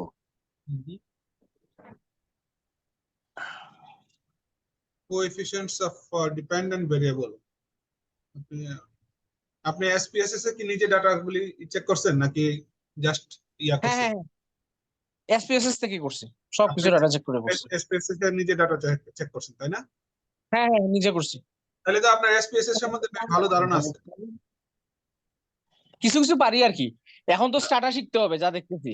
হ্যাঁ, এসপিএসএস আমিও কিছু শিখছিলাম কিন্তু এখন তো ভুলে গেছি। একটু এসপিএসএস নিয়ে আপনি আমাদেরকে একটা ক্লাস নেন 1 ঘন্টা, কখন নেবেন বলেন? এসপিএসএস তো আমার কি লাগবে, ল্যাপটপ আনতে হবে। ল্যাপটপ তো বাসায়, ল্যাপটপ তো ভার্সিটিতে। ভার্সিটি থেকে নিয়ে আসবেন, আপনি ভার্সিটি থেকে নিয়ে আসা প্রস্তুতি নিয়ে আমাদেরকে ক্লাস নেবেন। You are the resource person. আপনি আমি কিছু পারি না, আমিও শিখতেছি। একটা প্রশ্ন, আরে না, আমিও শিখতেছি। আপনি আমাদেরকে স্ট্যাটিস্টিক্স ক্লাসটা দিন। এক্সপার্ট বোঝা গেল ইহিদ। হ্যাঁ, আমিও এসপিএসএস শিখতেছি এখন, আমি মানে রিসার্চ এর মেইন জায়গাটাই ও ঠিক করছে, সেটা হলো স্ট্যাটিস্টিক্স। এই জায়গাটা হইলেই চলবে। এটা কবে নেবেন বলেন? মেইন হ্যাঁ। জায়গাটাই আমরা দুর্বল। আচ্ছা, আমি নিতে পারবো। আমি আপনাদের অবশ্যই কিছু এটা ক্লাস নেওয়া না, ডিসকাস করা আর কি। ওই তো ডিসকাস ডিসকাস করতে পারবো, কবে নেবেন ডিসকাস করতে বলেন? পারবো। আজকে নেবেন, বিকালে আচ্ছা নেবেন? আচ্ছা, আমার ভার্সিটিতে তো ল্যাপটপ, আমাদের ভার্সিটি ঈদের সময় বন্ধ হবে। ঈদের সময় মানে 1 সপ্তাহ বন্ধ থাকবে। ল্যাপটপ কি আপনি নিয়ে আসতে পারেন না বাসায়? ছেলে দখল করে ফেলে, হ্যাঁ, ছেলে দখল করে ফেলে ল্যাপটপ, এই বই আনি না। ছেলের সাথে এখনই না পারলে হবে? বাপে পিএইচডি করতে গিয়ে তার কাছে হাইরা যায় তাহলে হবে? এত ক্লাস 1-এ পড়ে, সে আরো বেশি দাবি করে ল্যাপটপ। যাক, ইহিদের সাথে আমার দেখা হইতে পারে। এই 8, বই 9, আনি না। 10 আমি সিলেট আসতে পারি। 9, 10, 11 এই টাইমে। আচ্ছা আচ্ছা, ঠিক আছে, ভালোই হয়েছে। আপনি টাইম দেন এখন আমাদের। আচ্ছা, আমি পারবো, অসুবিধা নাই। আমি বন্ধের মধ্যে যখন 7 দিন ভার্সিটি বন্ধ থাকবে আমাদের, হ্যাঁ। তো ঈদের সময় বন্ধ দিবে, মানে ওই সময় কিন্তু আমি ল্যাপটপ বাসায় নিয়ে আসবো। ঠিক আছে, তাহলে আপনি আমাদেরকে একটা টাইম আপনাদের ইউনিভার্সিটি বন্ধ হবে কবে? বুঝি নাই। ইউনিভার্সিটি বন্ধ হবে কবে আপনাদের? কামাল ভাই, মানে ভার্সিটি বন্ধ কামাল হবে ভাই, কবে? বুঝি নাই ভার্সিটি কথাটা। বন্ধ হবে কবে? আমাদের ভার্সিটি, আচ্ছা আমি দাঁড়ান একটু দেখি। আমাদের এমনিতে 9 তারিখ না 8 তারিখ পর্যন্ত এক্সাম হবে। এখন ও, ফাইনাল এক্সাম চলতেছে, আমাদের 8 তারিখ পর্যন্ত ফাইনাল এক্সাম হবে। মানে 8 আচ্ছা তারিখ পর্যন্ত ফ্রি নাই, 8 তারিখ পর্যন্ত ভার্সিটি খোলা, এরপরে গিয়ে বন্ধ আচ্ছা। দিবে। কারণ বন্ধের ডেট এখন ইস্যু করে ও, নাই, মানে ফাইনালি ইস্যু করে নাই আর কি। এক্সাম হয়ে গেলে কি খোলা এটা থাকে বলতে না পারি। তখন? 8 তারিখ পর্যন্ত ফাইনাল এক্সাম চলতেছে আমাদের। ওই এক্সামের পরে তো খোলা রাখে না কি সাধারণত ভার্সিটি। বুঝি নাই, এক্সামে এক্সামের পরে কি খোলা রাখে? না, ভার্সিটি খোলা তো। আমাদের ভার্সিটি খোলা।